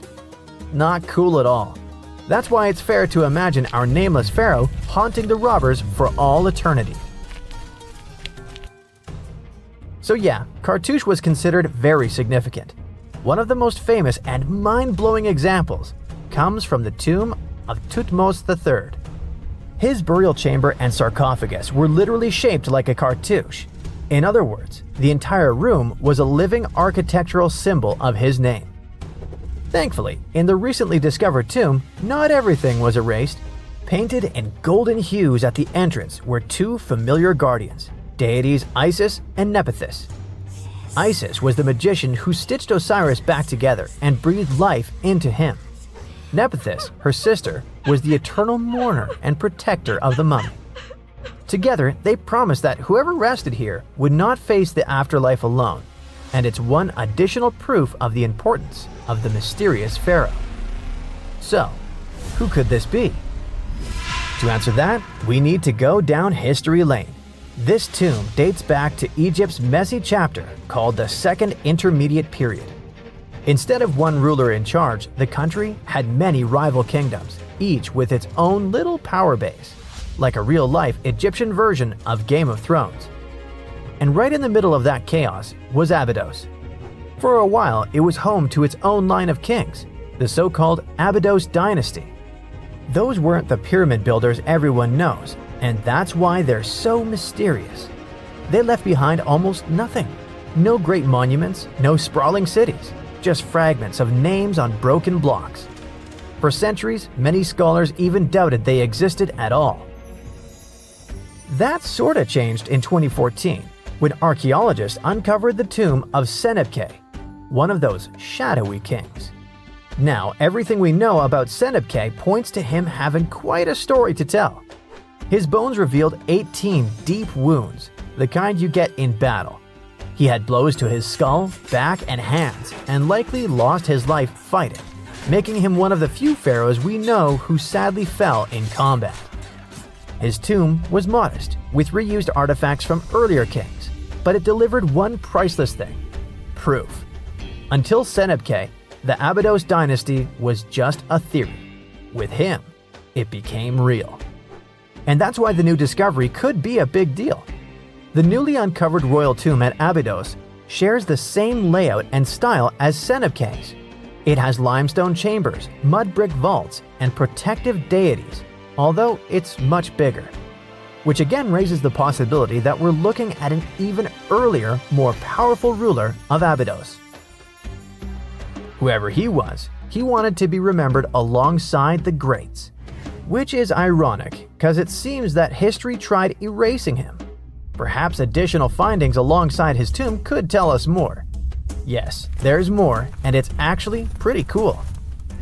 Not far from Abydos, in the village of Banawit, archaeologists uncovered a Roman-era pottery workshop. Yeah, you heard that right, a pottery factory close to a pharaoh's burial ground. The site had huge clay kilns, storage rooms, and even broken shards called ostraca. They were basically ancient sticky notes, except instead of shopping lists, those had receipts scratched onto them, in Greek and Demotic Egyptian. Little records of everyday transactions, the kind of thing you'd never expect to find near a lost dynasty king. Honestly, the potters missed a chance. Forget boring receipts, they should have been selling Osiris's mugs and Anubis figurines to pilgrims and tourists. But that's not all. It seems that centuries later, during the medieval period, the same ground became a cemetery. Archaeologists found mud brick graves with skeletal remains. This could mean that Abydos kept its aura of significance for hundreds of years after the Age of Pharaohs. So why this hill again and again? Is this place really a getaway to the afterlife? It is, after all, the very place where Osiris is said to rest. That belief lingered like a shadow for thousands of years, strong enough to pull in pharaohs and later medieval families. Different rituals, same sacred ground. Although, to be fair, the Romans weren't here for Osiris. They came to make pots. The story of Abydos is not over. The excavations will continue, and who knows what else could be discovered in the future. Today, archaeologists are armed with tools that are basically X-ray glasses for the desert. Every scan could reveal a hidden chamber, or if we're lucky, finally give our nameless pharaoh his wren back to him. In fact, I became strangely invested in finding out who he was. So let's hope for some news soon. It's only a matter of time. Do you have your own theories? Let me know. Thanks to sci-fi, we usually imagine extraterrestrials as smart beings with huge heads walking on two legs. But if life really exists out there, it could look like, well, anything. From an upside-down nightmare to a weird water creature looking like it was drawn by a toddler. But we don't need to travel across the universe, just back in time. Because a long time ago, Earth already had a creature like that. This is the story of the Tully monster, one of the most bizarre creatures that scientists still can't explain. Around 310 million years ago, Earth was a drastically different place. Today, our continents are scattered like pieces of a broken plate, but back then, during the Carboniferous period, the planet had one supercontinent, Pangaea. That was more than 200 million years before a T-Rex was chasing down a Triceratops. Huge areas were covered in warm, shallow seas and swampy coastlines, with thicker air and higher oxygen levels. Oceans were filled with creatures that never made it past evolution's experimental phase, like this little guy. At one point, the area that's now Illinois was just shallow coastal waters and muddy shores. Sediment from rivers often buried marine creatures, and sometimes trapped them in iron-rich nodules before they could rot away. That's how soft-bodied animals, which usually don't leave fossils, were preserved in detail at a spot known as Mason Creek. Every single Tully monster fossil we know of comes from this one place. It's entirely possible that these strange creatures were swimming all over the prehistoric world. But this could be the only graveyard that had the needed chemistry to preserve their bodies until we found them. But wait, what exactly is this thing? Well, first off, it was named after Francis Tully, the Illinois fossil collector who first found it and brought it to scientists. And second, it wasn't a monster, that's for sure. The animal was pretty small, usually only about 3 to 14 inches long. It had a soft, swimming torso shaped like a thick worm or a slug without any hard shells or bones. But its front end was both the coolest and the weirdest part. It had a long, flexible nozzle sticking out of its face, almost like a vacuum hose, except at the end of that hose was something resembling a claw.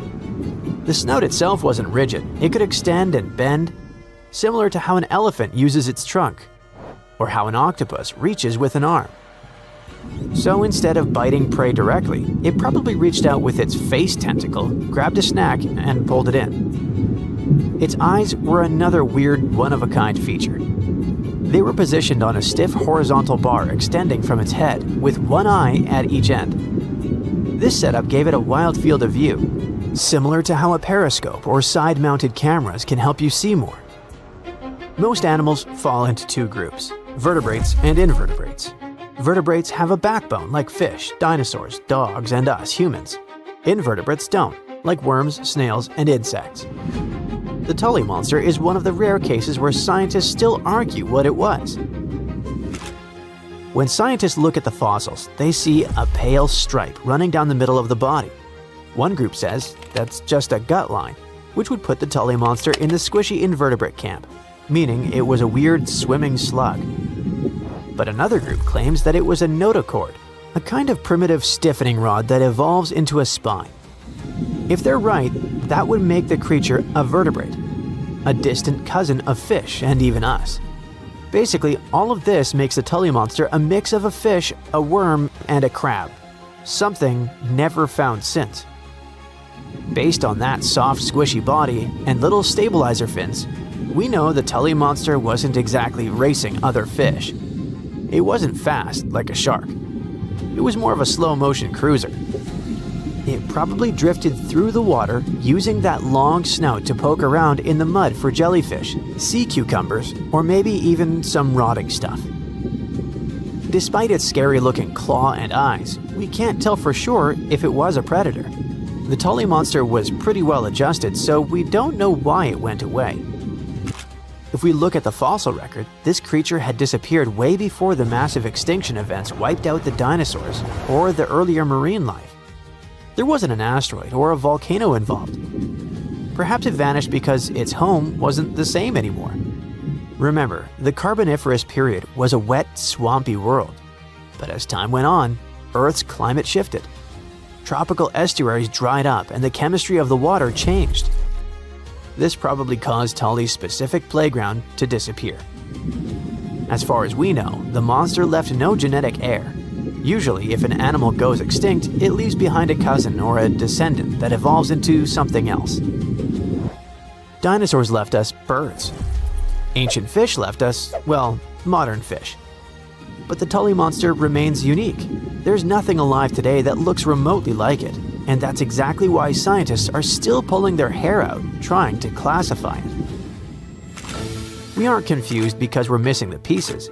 In fact, we have over 2,000 fossils. We're confused because we have nothing to compare it to. And who knows, oceans are largely unexplored, so we might run into some new creature eventually that will add new pieces to the evolutionary puzzle. The Tully monster might be the captain among the weird prehistoric swimmers, but it definitely wasn't alone. If we look back at the fossil record, especially during the Cambrian and Permian periods, we'll find a whole gallery of evolutionary experiments that look like they were designed by a committee of ETs. For example, we had hallucigenia, our upside-down creature. When scientists first found fossils of this tiny worm-like creature, they didn't know which side was up. On one side of its body, they saw long, sharp spines. On the other, they saw soft, stubby protrusions. They assumed the tough parts were legs and the soft protrusions were tentacles on the animal's back. Years later, better fossils revealed it was actually the other way around. The whole animal was put together upside down. The spines were like defensive spikes sticking up, and the softer parts were actually short legs meant to touch the ground. In other words, it wasn't walking on stilts at all. It had been upside down the whole time. Then there was Opabinia. This thing looks like a shrimp that got extremely confused. Most animals are happy with 2 eyes. Spiders have 8, but Opabinia decided it needed 5 for some reason. 5 mushroom-shaped eyes found out on its head, giving it a 360-degree view of the world. And if that wasn't enough, it had a long, flexible nozzle sticking out of its face, kind of like that of the Tully monster. When this animal was first presented at a science conference in the 1970s, the room actually erupted in laughter because everyone thought it was a practical joke. Finally, there was a creature called Helicoprion. At first glance, it looks like a shark. But look at the mouth. Instead of a normal jaw that opens and closes like a hinge, it had something called a tooth whorl. As it grew new teeth, the old ones rotated inward, creating a literal spiral of teeth in its lower jaw. It looked like a circular saw blade embedded in its chin. Scientists spent decades arguing about where this saw blade actually went. Some put it on the nose, some on the tail, until they finally realized it was inside the mouth. All of these creatures, the Tully monster, the upside-down worm, the five-eyed shrimp, and the buzzsaw shark remind us of one thing. We think we know what life looks like, but the history of our own planet proves that biology can be stranger than any sci-fi movie. We shouldn't assume evolution follows a straight line toward normal animals like us. Sometimes it takes a detour into the Twilight Zone. A perfectly carved vertical hole hidden deep in the North Caucasus Mountains drops into the Earth like someone drilled straight toward the planet's core. Some people even compare the shaft to internal passages inside the Egyptian pyramids. Could there really be a connection between them? So the public learned about this mystery cave thanks to a local cave enthusiast who was hiking in the North Caucasus in 2011. The rugged slopes of the Kara Hora mountain, with glacier-carved valleys and cliffs that have stood there against all sorts of weather for thousands of years, seem to be a perfect place if you want to hide something. And that's where Shemakov found something that looked like an entrance to an underground cave. He invited a team of cavers, and together they went down the shaft. At first, they were sure it was a geological formation, but the deeper they descended, the more it looked like something carefully built by humans. There were massive stone blocks that seemed fitted together so tightly that you couldn't push a knife blade between them. Some sources also say the shaft drops almost perfectly vertical, and its walls look polished, as if giant machinery smoothed them long before modern tools existed. But in reality, this smooth appearance results from natural geological fractures. What's really weird are openings resembling ventilation channels. These passages seem designed to move air through the structure. Natural caves rarely organize airflow this cleanly. That detail alone makes researchers argue whether someone designed and built all this intentionally. And if someone did build it on purpose, it would have to be one really advanced civilization. Some people said Shemakov described his discovery in every detail in his diary. But even if it really existed, it was lost. So we'll never know what was in it. In fact, we know so little about this man, and his discovery wasn't mentioned a lot on TV or elsewhere, that some people even questioned if he existed at all. Or maybe he saw something down there he shouldn't have seen. And there's no way to double-check, as he was hit by a car and passed away just 4 years after the discovery. This tragedy fueled even more rumors, speculation, and conspiracy theories. Geologists are trying to find a more logical explanation for this shaft, of course. The Caucasus Mountains are part of a massive chain called the Alpida Belt, which stretches all the way from southeastern Europe right into Asia. The Caucasus formed as a result of a tectonic plate collision. All these massive plates are still restless and constantly pushing against each other today. So the entire region gets hit with strong earthquakes on a regular basis. Plus, water, pressure, and chemical reactions can carve vertical shafts over millions of years. Underground rivers dissolve softer rock, and harder layers remain smooth, eventually forming deep chimneys. But erosion usually creates randomness, and Kara Hora has symmetry, angles, and fitted stone features that resemble architecture more than accident. Now, getting inside the shaft is still extremely dangerous.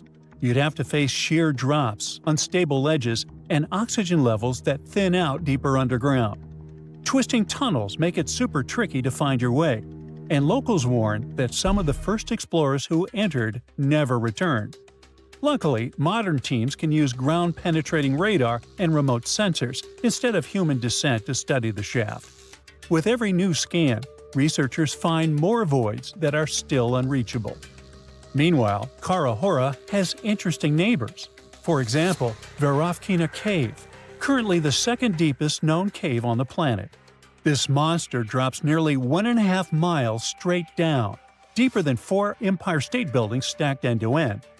Explorers descend through freezing waterfalls, razor-sharp rock corridors, and vertical pits that swallow light completely. Temperatures here hover just above freezing, and underground rivers roar through darkness nobody saw until recently.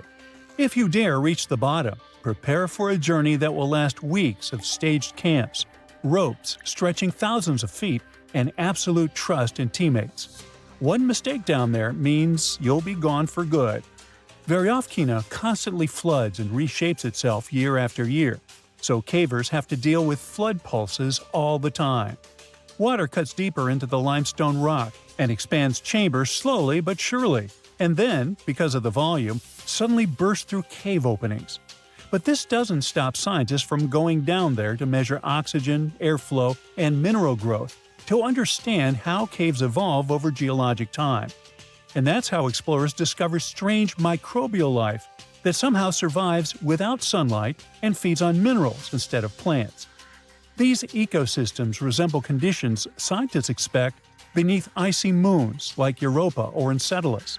This means the cave could be a great training ground for future space exploration. But before we head to space, let's check out another super interesting cave system, this time in northern Spain. There's a chamber there which scientists call Pit of Bones. Explorers have to trek into a pitch-black underground maze to squeeze through a narrow shaft that suddenly drops straight down for 42 feet.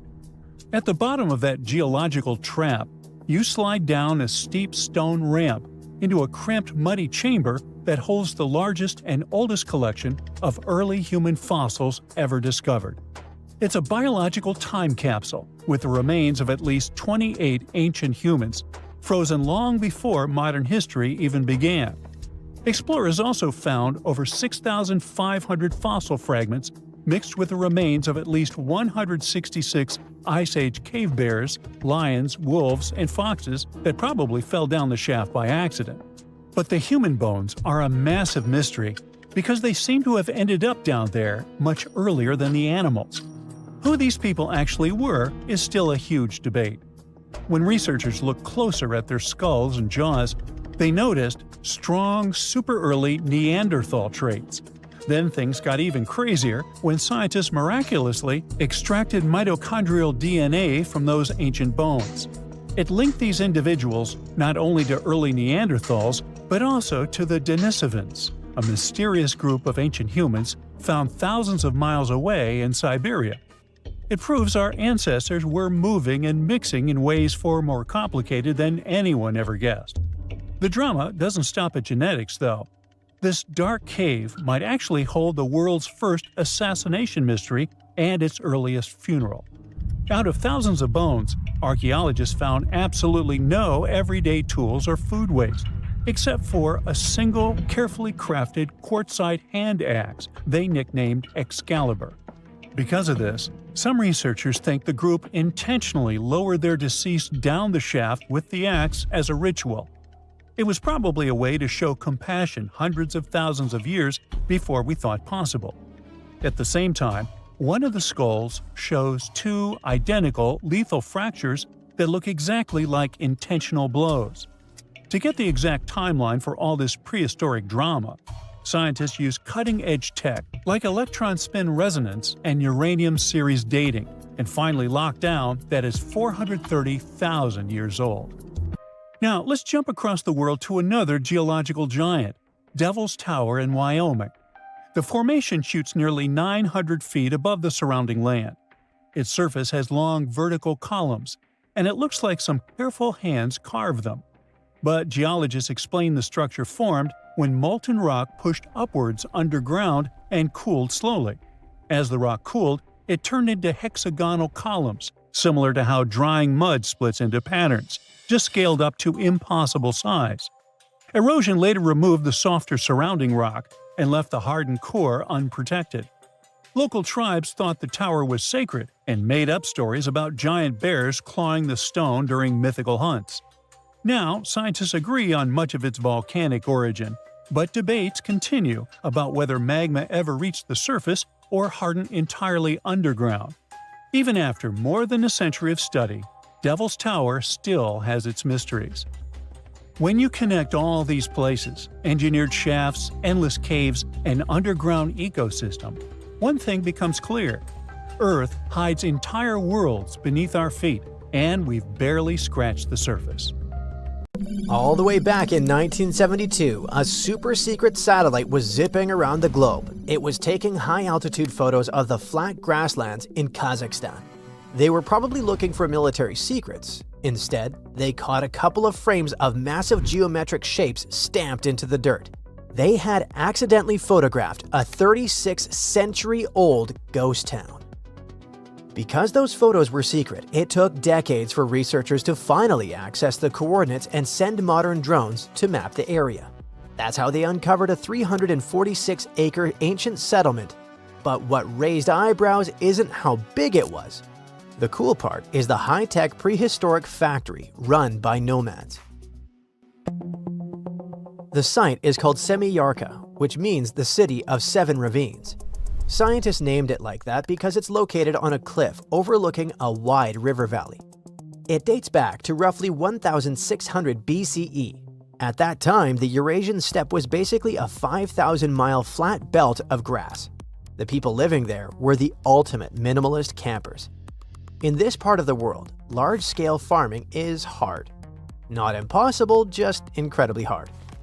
It's much easier to befriend cattle and move when they're running out of food. Basically, nomads relied completely on herds of sheep and horses to survive. But if you keep a massive herd in one spot, they will chew the grass down to the dirt eventually. That gave humans a simple choice. Strap everything you own on an animal and follow fresh grass. Their food came straight from the animals as well. They lived on meat and fermented mare's milk, a sour, slightly alcoholic drink created by allowing horse milk to ferment in leather bags. But for some reason, builders in Semiyarka decided to stay. They settled on that cliff to build a heavy manufacturing plant right in the middle of the Bronze Age. It's when humans finally stopped hitting things with rocks and started melting metal. Bronze is not a single metal, it's a mix. The most useful kind was often copper mixed with tin, because that mix makes tools harder and helps them keep an edge. The timeline of technological progress around the world is almost random.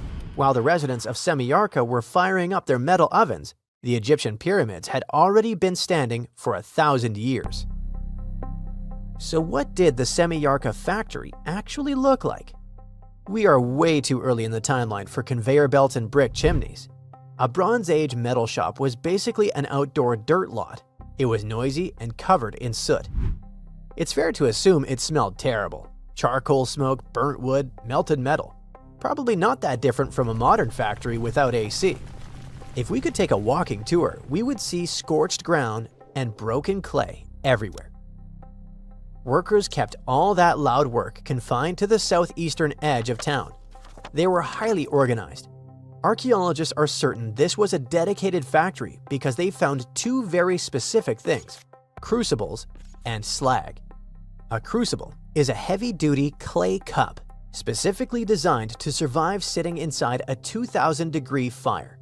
Slag is the ugly, glassy garbage left behind after you pull the useful metal out of a rock. You cannot make slag by accident. It only forms when you intentionally melt metals. But what were they making here?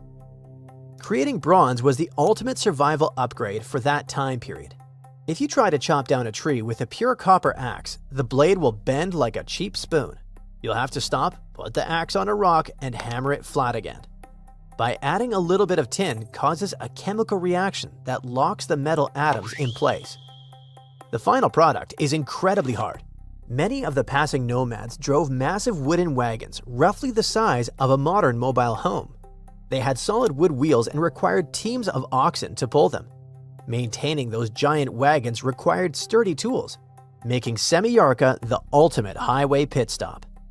They were mixing around 12% tin into their copper. Tin is a soft, silvery metal that melts at surprisingly low temperatures and acts as a heavy-duty chemical hardener when stirred into a vat of boiling copper. In the ancient world, tin was incredibly hard to find. Copper is fairly common, but entire empires would panic if their tin supply chain broke down because you cannot make bronze without it. Semiyarka was sitting on a local gold mine. They had access to tin in the nearby mountains, which could mean they controlled the exact ingredient everyone on a 5,000-mile steppe desperately needed. But what happened, and how did it end up a ghost town? We know for a fact they were not defeated by some other nomadic tribe or an army. Something like that would leave a various obvious dirt crime scene, from skeletons to a massive layer of black ash where stuff was burned down. There would be dropped weapons, those made on site. Semillarka has none of that. Instead, archaeologists found a clean exit. The locals packed up their valuable tools, gathered their herds, and did what nomad tribes do. They moved on. At least we assume so for now. It's possible that they accidentally destroyed their own neighborhood. To keep an oven hot enough so it can melt metal, you need a lot of wood, which means they probably chopped down every single tree for miles. Without tree roots to hold the dirt together, the soil turns to dust. The grazing grass disappears. When it happens, traveling customers stop showing up. The town essentially turned its own front yard into a barren wasteland just to keep the factory fires burning. This whole domino reaction would leave clues, but the news is pretty fresh, so we might learn more soon. Semillarka probably simply faded away. It's certainly not the only advanced settlement that ended up lost in time. On the vast, empty steppe of the Ural, there's a city planned like a fortress from day one. That's Archaeology. It was another unexpectedly advanced place for this time. From above, the enclosing wall forms an almost perfect circle, about 520 feet across. Concentric walls ring the site, with a defensive ditch outside. Inside, roughly 60 houses curve along the walls like puzzle pieces. The layout shows careful planning and a well-organized community. Then there is Akrotiri. This Bronze Age town on the island of Santorini was buried by a massive volcanic eruption. The falling ash acted like concrete and actually locked the entire city in a perfectly preserved time capsule. Excavators found multi-story houses stacked on top of each other. You can still see vibrant paintings of ships and dolphins glowing on the walls. Inside the homes, water once ran through indoor terracotta pipes long before modern plumbing existed. There is also Derinkuyu in central Turkey. We only know it existed because of a home renovation gone wrong. Back in 1963, a local man took a sledgehammer to a wall in his basement. The wall crumbled and revealed a dark tunnel. He walked inside and accidentally discovered an 18-story underground doomsday bunker. It was a massive labyrinth carved out of soft rock, designed to hide 20,000 people. They even carved 1,000-pound solid stone wheels that they could roll across the hallways to seal the doors and block invaders. If you like Lord of the Rings, this has to remind you of dwarves and how they lived. One of the coolest things about modern tech is that it lets us map ancient places almost perfectly. Satellites and remote sensing tools can scan the surface of Earth and trace walls, streets, and workshops that have been buried for thousands of years. Once we have that map, we can rebuild the site digitally and even walk through it in a virtual model. It's not the same as standing on the steppe and melting bronze in open air, but it's the closest we get to stepping back in time. There are still countless vanished hubs waiting to show up on the next scan. Who knows what your neighborhood will look like in 3,600 years?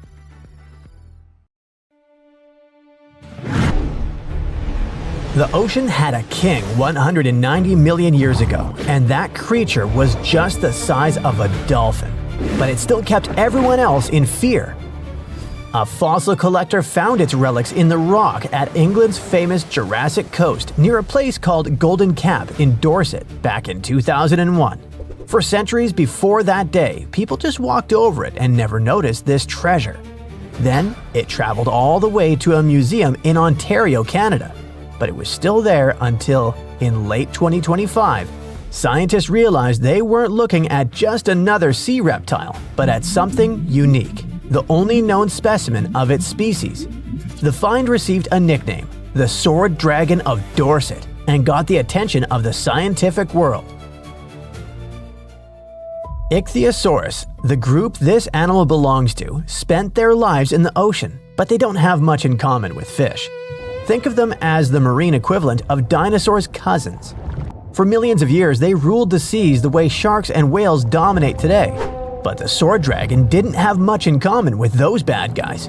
This creature stretched just about 10 feet long and had a pretty unusual appearance. Many ichthyosaurs had thick skulls and strong jaws, which were just perfect for crushing prey. Instead, evolution gave our guy an incredibly long, narrow snout attached to a high-speed body. Researchers think it used that snout to slash through schools of fish and squid and to stun or slice prey before swallowing it. And the eyes of our sword dragon worked like giant camera lenses. They pulled in every bit of light available, so the animal could see in places where most predators would be almost blind. And in the ocean, where sunlight doesn't travel very far underwater, it's a huge advantage.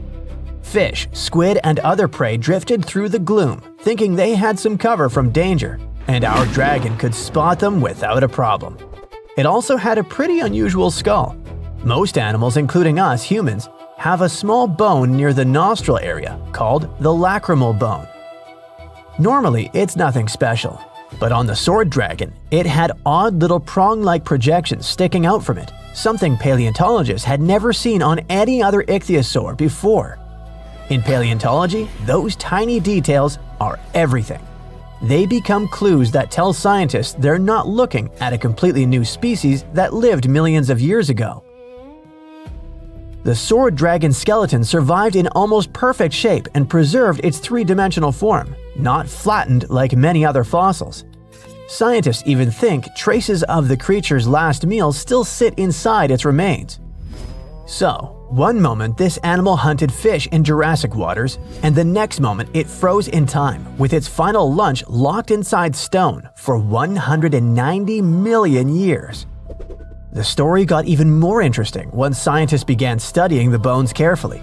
Some limb bones and teeth have strange deformities, which means the animal suffered injuries or disease while it lived. The skull also has bite marks from a much larger predator, probably another ichthyosaur. That beast likely delivered the final blow. But the biggest reason scientists care about this animal so much is that it fills a massive gap in the fossil record. Fossils from the time period when it lived, around 193 to 184 million years ago, show up very rarely. Before this discovery, paleontologists saw two completely different groups of ichthyosaurs in the fossil record. Older ones before this period, and newer ones after it. But no one knew exactly when or how that change happened. So, the sword dragon enters the story like a missing puzzle piece. This creature looked more closely related to later species that appeared millions of years afterward. That means the big evolutionary shift in ichthyosaurs likely started earlier than scientists thought. Now, let's leave the ocean and jump to a completely different landscape. One that once baked under the brutal sun of the Sahara. Around 95 million years ago, a predator walked there that looked just as strange as the sword dragon, but it chased prey on land and in rivers instead of the sea. The scientist who led the discovery described this animal as a hell heron. It stretched as long as a school bus and weighed several tons. Its skull had long crocodile-like jaws filled with conical teeth, so it could easily grip slippery fish for lunch. But the really weird part was a crest on its head shaped like a curved blade, a scimitar. It looked so unusual that scientists didn't even recognize the species when they first uncovered the bones in 2019. They only understood what they had after they returned to the site in 2022 and collected more fossils. Researchers find spinosaurs in rocks that formed near ancient coastlines, which clearly shows us that those creatures took their food from the sea. But this one turned up hundreds of miles from any prehistoric sea. The land around it once had forests and rivers instead of desert dunes. That means this giant predator probably went into freshwater ecosystems to look for food there, instead of coastal waters. So it looks like this massive dinosaur was wading through water up to 6.5 feet deep, standing on sturdy legs while scanning the surface for fish. Instead of diving like a crocodile, it likely waited patiently and then snapped its jaws shut in a lightning-fast strike. More than 200 million years ago, another strange survivor swam through freshwater lakes and slow-moving rivers in what is now Zimbabwe, an extinct species of lungfish. Unlike most fish, lungfish can actually breathe air. They have organs that function like primitive lungs, which allows them to gulp oxygen directly from the atmosphere when water becomes too stagnant or low in oxygen. In a way, they live between two worlds, part fish, part early experiment in the transition toward land animals. And that superpower makes lungfish really important to scientists. They are the closest living relatives to the ancient ancestors of all four-limbed animals.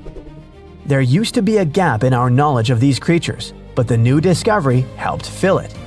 Now we know that many lungfish may be more closely related than they used to think, and scientists can now better understand how these creatures survived for hundreds of millions of years. In a way, lungfish are one of evolution's masterpieces.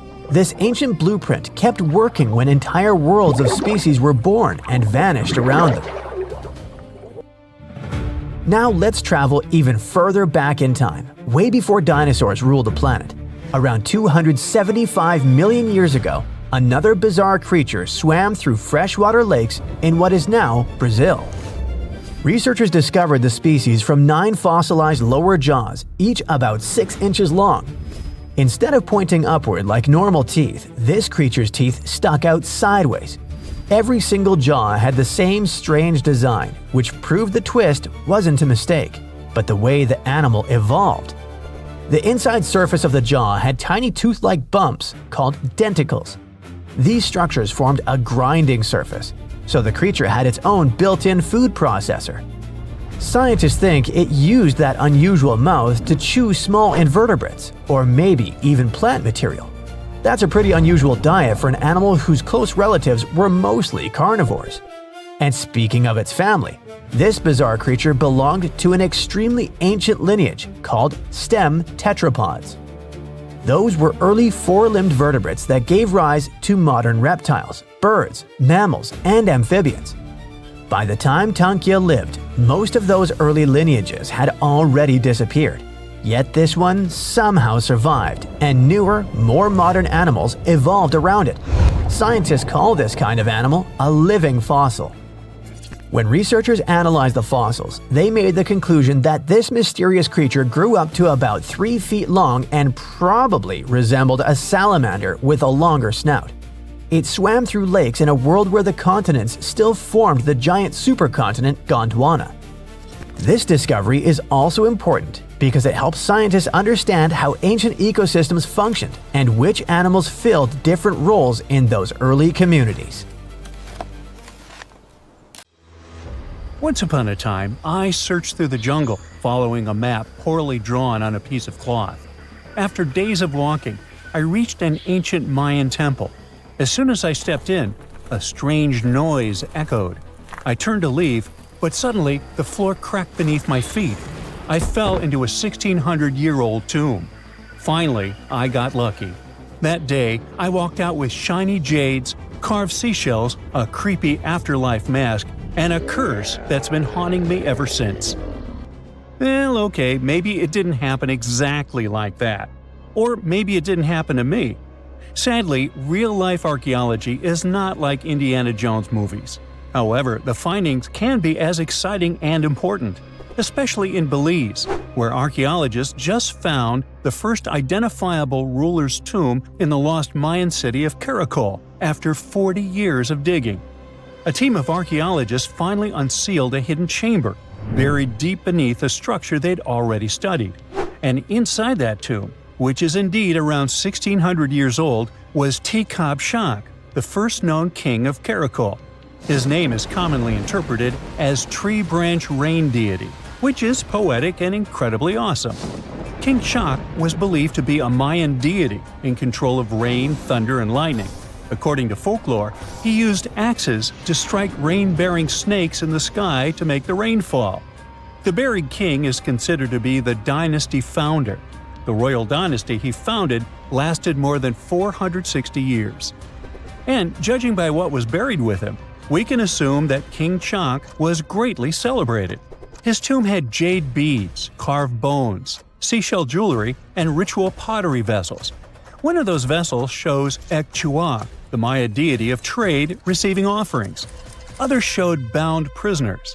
Archaeologists could tell they had found some high royalty when they noticed a considerable presence of red cinnabar in the tomb, a rare and expensive material from the Mayan world.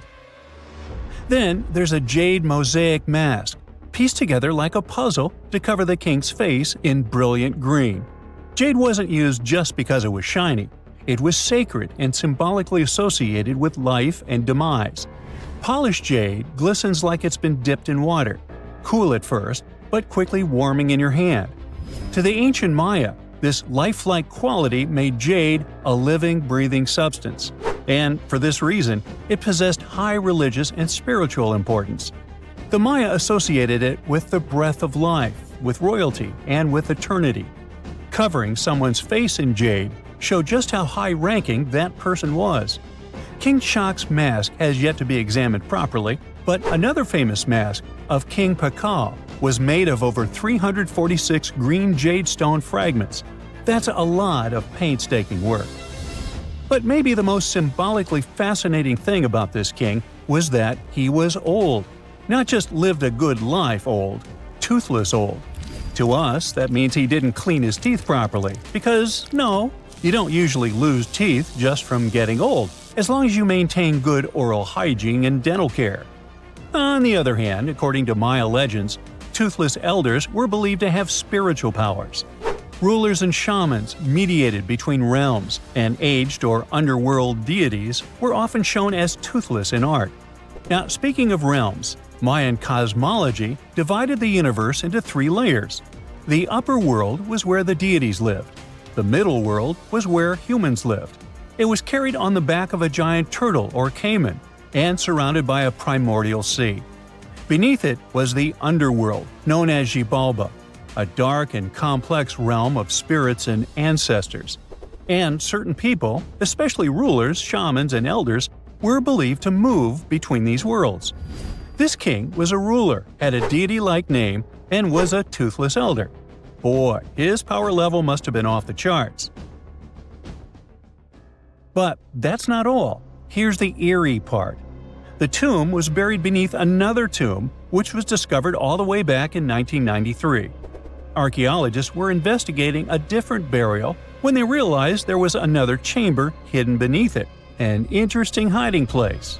Remarkably, it worked. For more than 1,600 years, no one found him. This makes Tikab Shak's tomb the first ever discovered at Karakol that can be definitely linked to a known ruler, thanks to hieroglyphs, burial context, and artifacts. Now, if you're not a geography or history buff, you've probably never heard of Karakol. Today, it's a remote ruin deep in the jungles of western Belize. But around 16 centuries ago, Karakol was one of the largest and most powerful cities in the entire Maya world. At its peak, it covered over 77 square miles, which, for reference, is larger than modern-day Belize City. Its population was around 100,000 people. That's more than most cities in Europe had at that time. And it wasn't just big, it was advanced. Karakol had pyramids, ball courts, palaces, reservoirs, and a very complex road system. Stuff like limestone superhighways stretching miles through the jungle. Past excavations also turned up arrowheads, drills, spindle whorls, figurines, and everyday tools. King Shak's tomb was one of the 3 major tombs found in the northeast Acropolis. That's near Kana, the central archaeological complex at Karakol, and one of the tallest human-made buildings in all of Belize, even today. It reaches an imposing 141 feet high and contains multiple levels of elite residences and temples. But even with that size, finding tombs isn't easy at all. Most have already been looted. We don't know what else can be hidden there, and in some places, it's too risky to dig up without causing damage. That's why it took researchers decades to finally find something untouched. However, they were able to report over 850 burials and 175 tombs at Karakol over their 4-decade-long project. One of the earliest tombs, dating to around 350 CE, was a cremation burial containing ritual artifacts such as obsidian blades, atlatl spear points, and ceramic styles associated with central Mexico. So, if you're an archaeologist, this city seems to be an old historical gold mine. And old historical gold mines often come with warnings. For one thing, it's "keep out, the ceiling might fall on you." Besides, even though scientists are excited about this discovery, if the king can really walk between realms, he's probably annoyed by all this. So what happens now that the king's eternal rest has been disturbed? Well, by opening and stepping into the tomb of Shak, archaeologists basically stepped into a sealed sacred place. Maya tombs weren't just holes in the ground with a fancy coffin. They were sealed like cosmic vaults, locked up with stone, soil, and sometimes elaborate closing rituals. The goal was to mark the end of their use and protect what was inside. Archaeology at Karakol and other Maya cities shows this in action: thick ceiling layers, termination offerings, and carefully placed debris, all saying, "This place is done, keep out." Today's archaeologists still treat them that way, working under Belizean laws and cultural protocols, making sure they explore with respect for what these spaces meant to the people who built them. However, it's eerie to think about mythology and whether King Shak is going to haunt the archaeologists. I guess we'll see. They shouldn't be afraid because he's old and has no teeth. Maybe he will annoy them with rain. He's named after a rain deity, after all, and we still don't know about his true power level. The Mayans were a fascinating civilization, and their structures are still among the most mysterious ones you can find. Despite being isolated from the known world, they also built pyramids without cranes, mapped stars without telescopes, and knew how to bury a king. Karakol is full of secrets: a hidden tomb under another tomb, a toothless king with a scary-looking mask and a deity's name. Almost unbelievable. And amazingly, there is still stuff being found. So maybe it's not too late for me after all. But first, let's see the aftermath of this curse, huh? We just brought an extinct animal back to life. Imagine hearing a sound that hasn't existed on Earth for 10,000 years. A deep howl echoing across a frozen valley. A sound that disappeared long before the pyramids were built, before cities, before recorded history. For the first time in human history, we might be able to bring back traits of animals that went extinct thousands of years ago. Not through magic, not through cloning dinosaurs like in Jurassic Park, but through something much stranger: rewriting the DNA of living animals using the genetic code of the dead. One of the species often mentioned in this conversation is the direwolf, a massive predator that disappeared roughly 10,000 years ago, at the end of the last ice age. It looked like a wolf, but bigger, heavier, and built for hunting Ice Age megafauna. And now scientists are asking a question that would have sounded impossible just a few decades ago. What if extinction isn't always permanent? For most of human history, extinction meant the absolute end of a species. Once the last individual died, that was it. The genetic instructions that defined that animal, millions or billions of letters of DNA, slowly broke apart over time. All that remained were bones, fossils, and sometimes fragments of genetic material trapped in ice or sediment. But in the last 20 years, scientists have developed tools that allow them to do something extraordinary. They can read ancient DNA and not dot small pieces. In some cases, researchers can reconstruct nearly complete genomes from animals that died thousands, sometimes even tens of thousands of years ago. One of the most famous examples is the woolly mammoth. Frozen mammoth remains discovered in Arctic permafrost are sometimes so well preserved that scientists can recover large amounts of genetic material from them. Well, to give you an idea of the scale, a mammoth genome contains roughly 4 billion DNA letters. That's about the same amount of genetic information as humans. Reconstructing that genome is like trying to assemble a shredded encyclopedia, except the pages are frozen inside bones buried in ice for 10,000 years. But reading the DNA is only the beginning. The real challenge is turning that information into a living organism. And that's where modern biotechnology enters the story. Instead of trying to clone a mammoth directly, which isn't possible with damaged ancient DNA, scientists use a different strategy. They compare the genome of the extinct animal with the genome of its closest living relative. In the case of mammoths, that relative is the Asian elephant. The two species are surprisingly similar. Their DNA is more than 99% identical. That means the genetic differences responsible for mammoth traits, thick fur, cold-resistant blood, fat layers, are hidden inside a relatively small number of genes. Scientists can identify those genes, and with gene editing tools like CRISPR, they can insert some of those traits into elephant DNA. The result wouldn't be a perfect mammoth. Instead, it would be something closer to a mammoth-like elephant, an animal carrying some of the key biological adaptations of the extinct species. According to the de-extinction process described by researchers working on mammoth restoration, the workflow follows several steps. First, scientists collect mammoth DNA from frozen remains found in places like Siberia and Alaska. Next, they sequence multiple mammoth genomes to understand which genes controlled cold adaptation traits. Then those genes are edited into elephant cells using CRISPR. If those modified cells develop successfully into embryos, they could eventually grow inside elephant surrogates, or possibly artificial womb systems being developed today. If everything works, the result could be animals capable of surviving in environments where mammoths once lived.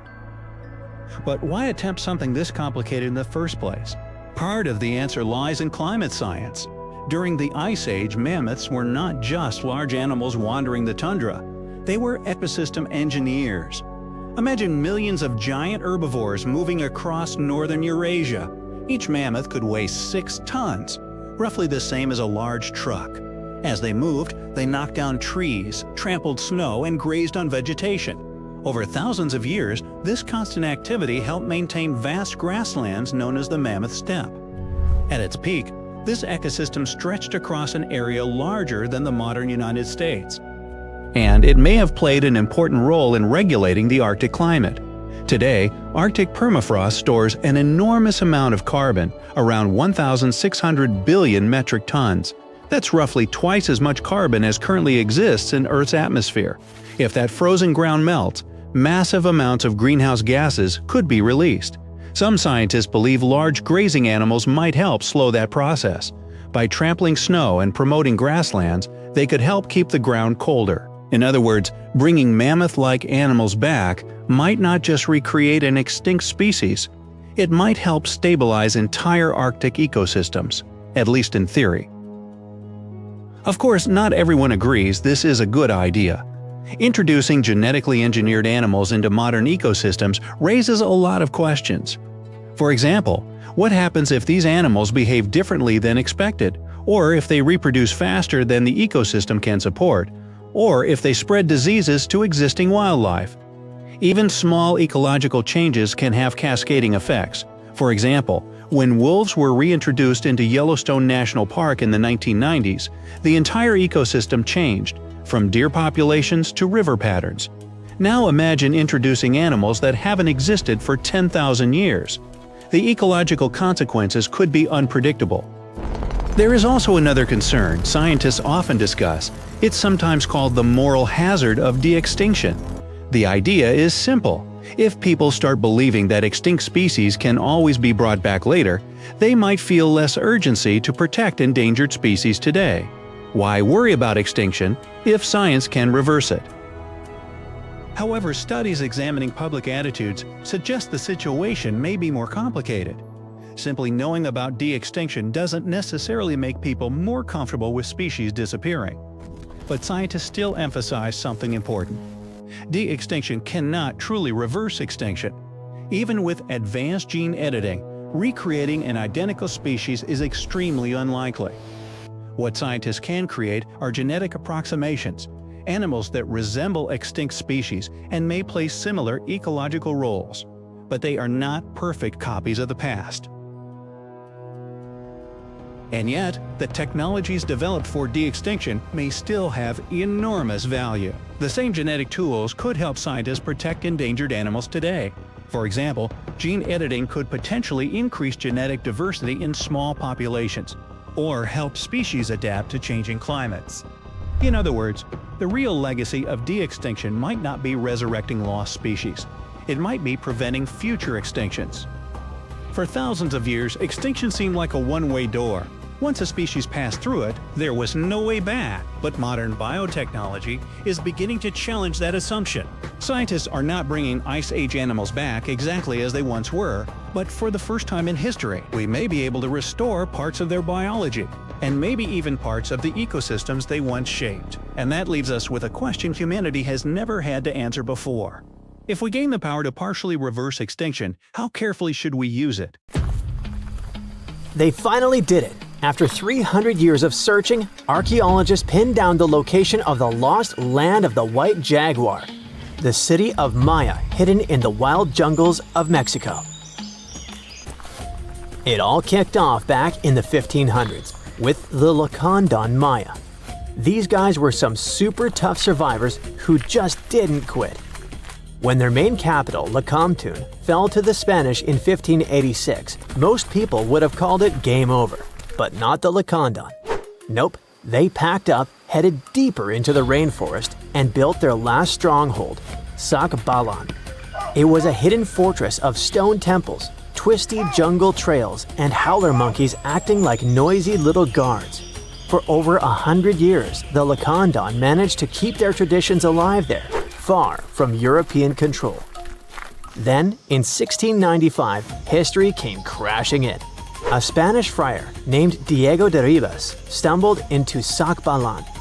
And yeah, that was basically the beginning of the end. Soon after, the Spanish took over. By 1721, the Maya had abandoned Sacbalan. The jungle didn't waste time. It swallowed the place whole, with roots tearing into walls and vines smothering plazas.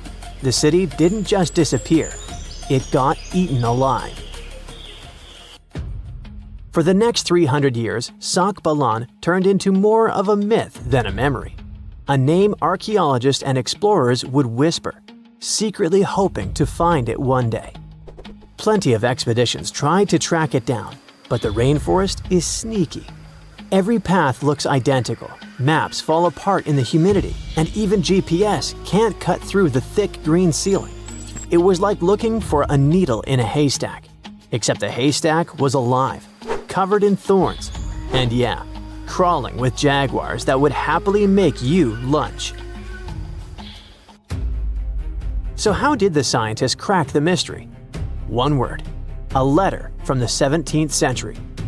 The letter by Diego de Ribas described all the routes, rivers, and trails leading to Sacbalan. It showed in every detail the journey of the soldiers who walked 4 days to the Lacandon River after leaving Sacbalan.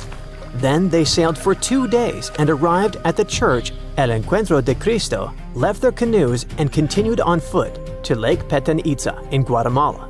This was already detailed enough, but the scientists needed to pinpoint the exact location with geographic information systems.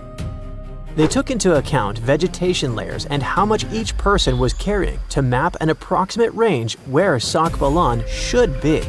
They fed this information to GIS and calculated where the city should be. And bingo, it worked.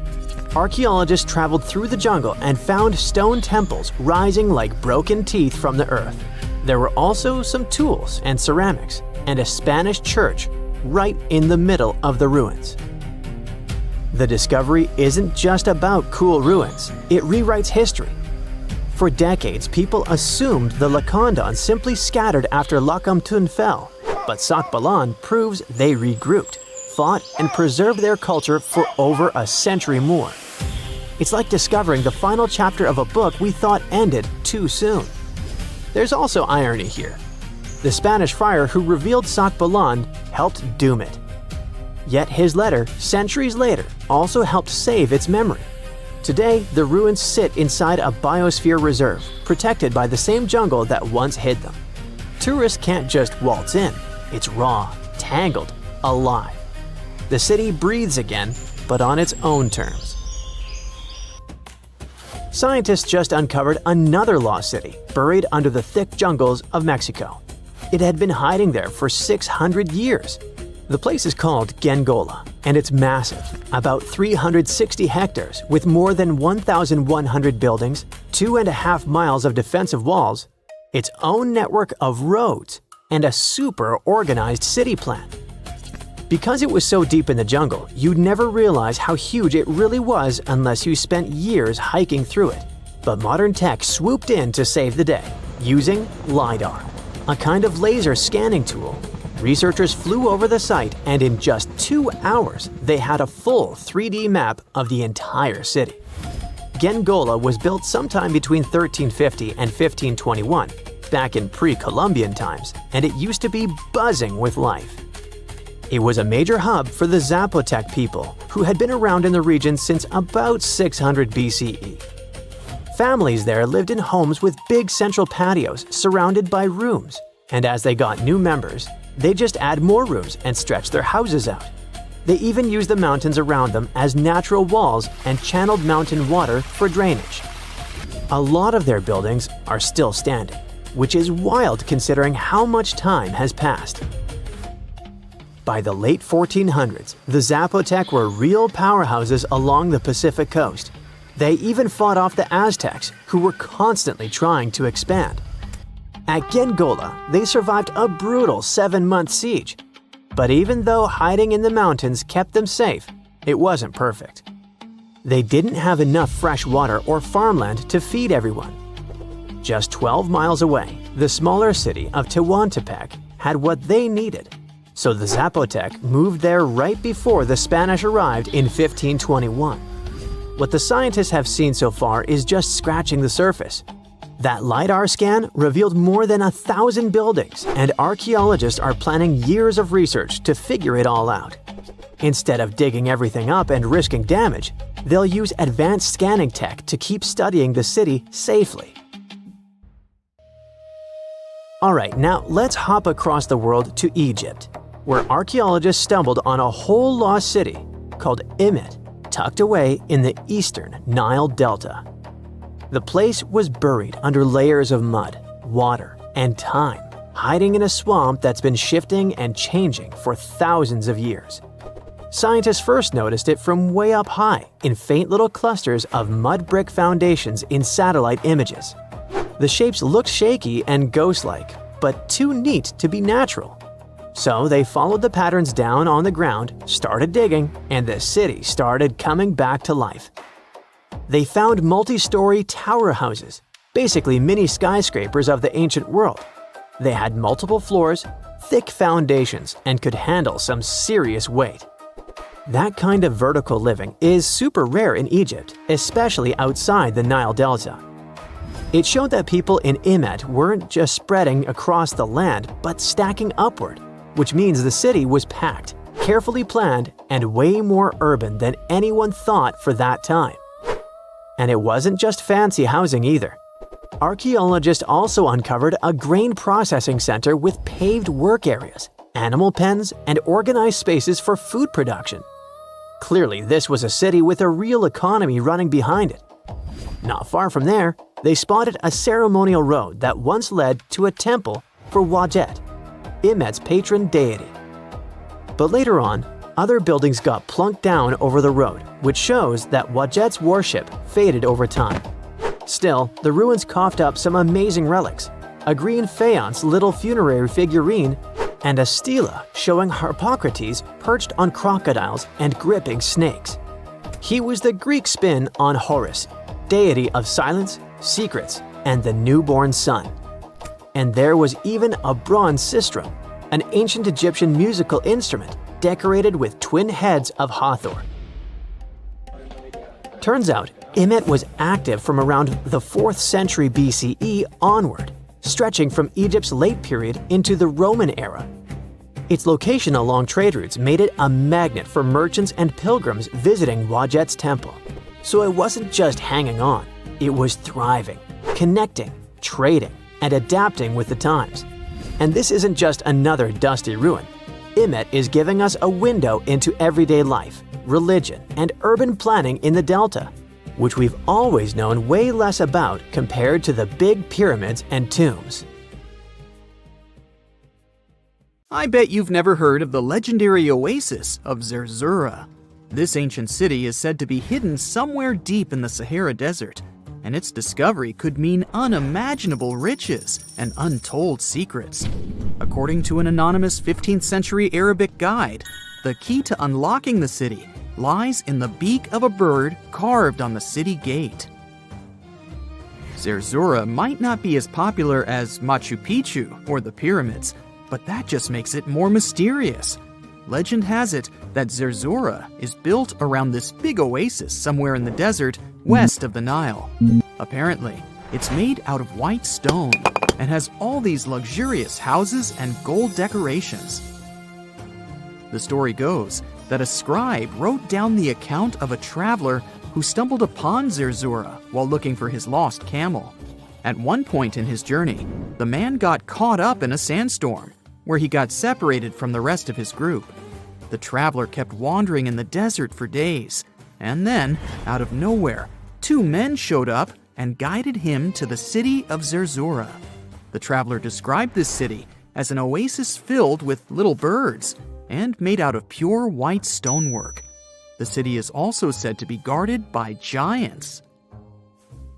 In 1835, an English Egyptologist named John Gardner Wilkinson mentioned the city in one of his books.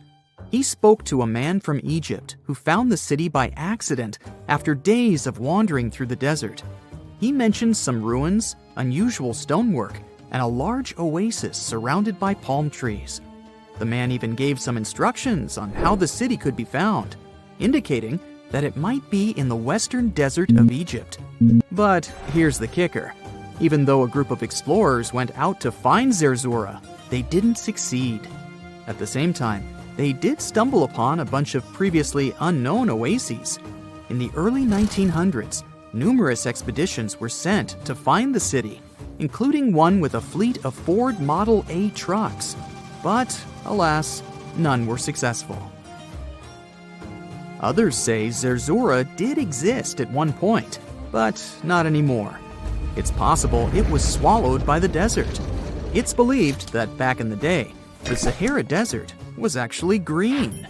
Scientists even found traces of ancient rivers that flowed through the area 100,000 years ago, creating green corridors across the desert. But Zerzura might have never been real to begin with. Maybe it only existed in the minds of people, a figment of their imagination as they were struggling in the African desert. For thousands of years, people have been obsessed with the hunt for another lost city, Atlantis. But if this place really existed, where on Earth, or under the sea, could it be? According to Plato, Atlantis was an actual place, and it was supposedly located somewhere in the Atlantic Ocean, near the Strait of Gibraltar. But how did this mythical city become synonymous with a perfect, paradise-like society? Well, you can thank Ignatius Donnelly for that. The American writer published a book in 1882 where he outlined 13 hypotheses about the existence of Atlantis. Donnelly truly believed that this lost city was where ancient humans lived in peace and joy for centuries. Donnelly even thought that Atlantis was the original source of many ancient civilizations around the world. And if we just followed Plato's clues, we could totally find Atlantis. Sounds like a treasure hunt, right? What inspired Donnelly to go on this quest in the first place, you might ask?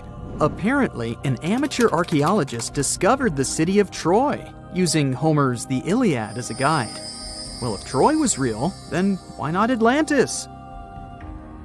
Back in the day, some people believed that America was the legendary Atlantis. Columbus really stirred up some excitement when he brought back news about the New World to Europe. But the real hunt for Atlantis didn't really start until the 20th and 21st centuries.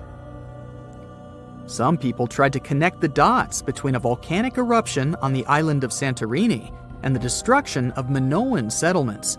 But in 2018, a team of investigators claimed they had nailed it, announcing they had discovered concrete proof that Atlantis had existed.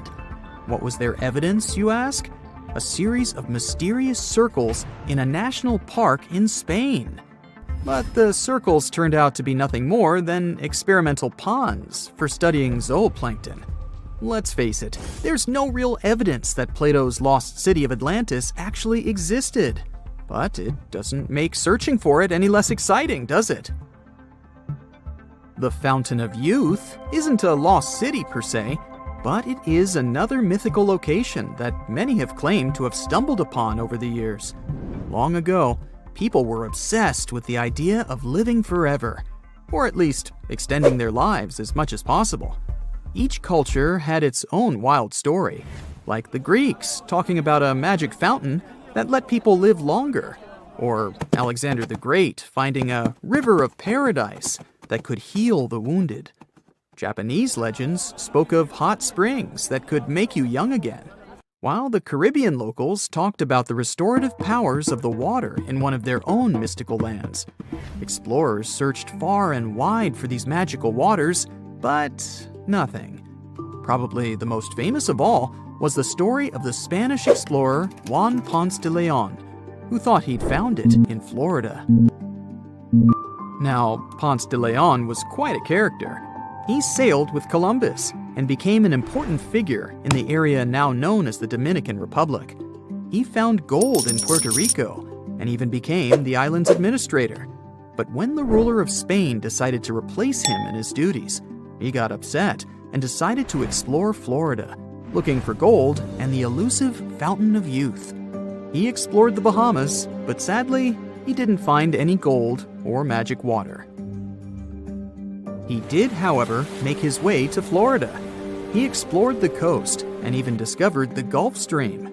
Unfortunately, his last expedition didn't go well, and he was wounded. But the legend of him searching for the Fountain of Youth lived on. Even though historians don't think he was really looking for the Fountain of Youth, thousands of people visit the Fountain of Youth Archaeological Park every year to try the sulfur-smelling water.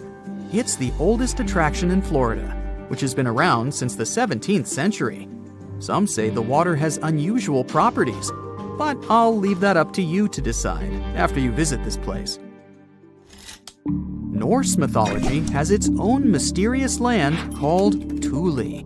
It's said to be somewhere between Scandinavia and Iceland, where the sun barely shines and the cold bites hard. The folks there survive on a diet of millet, herbs, fruits, and roots, washed down with a grain and honey brew.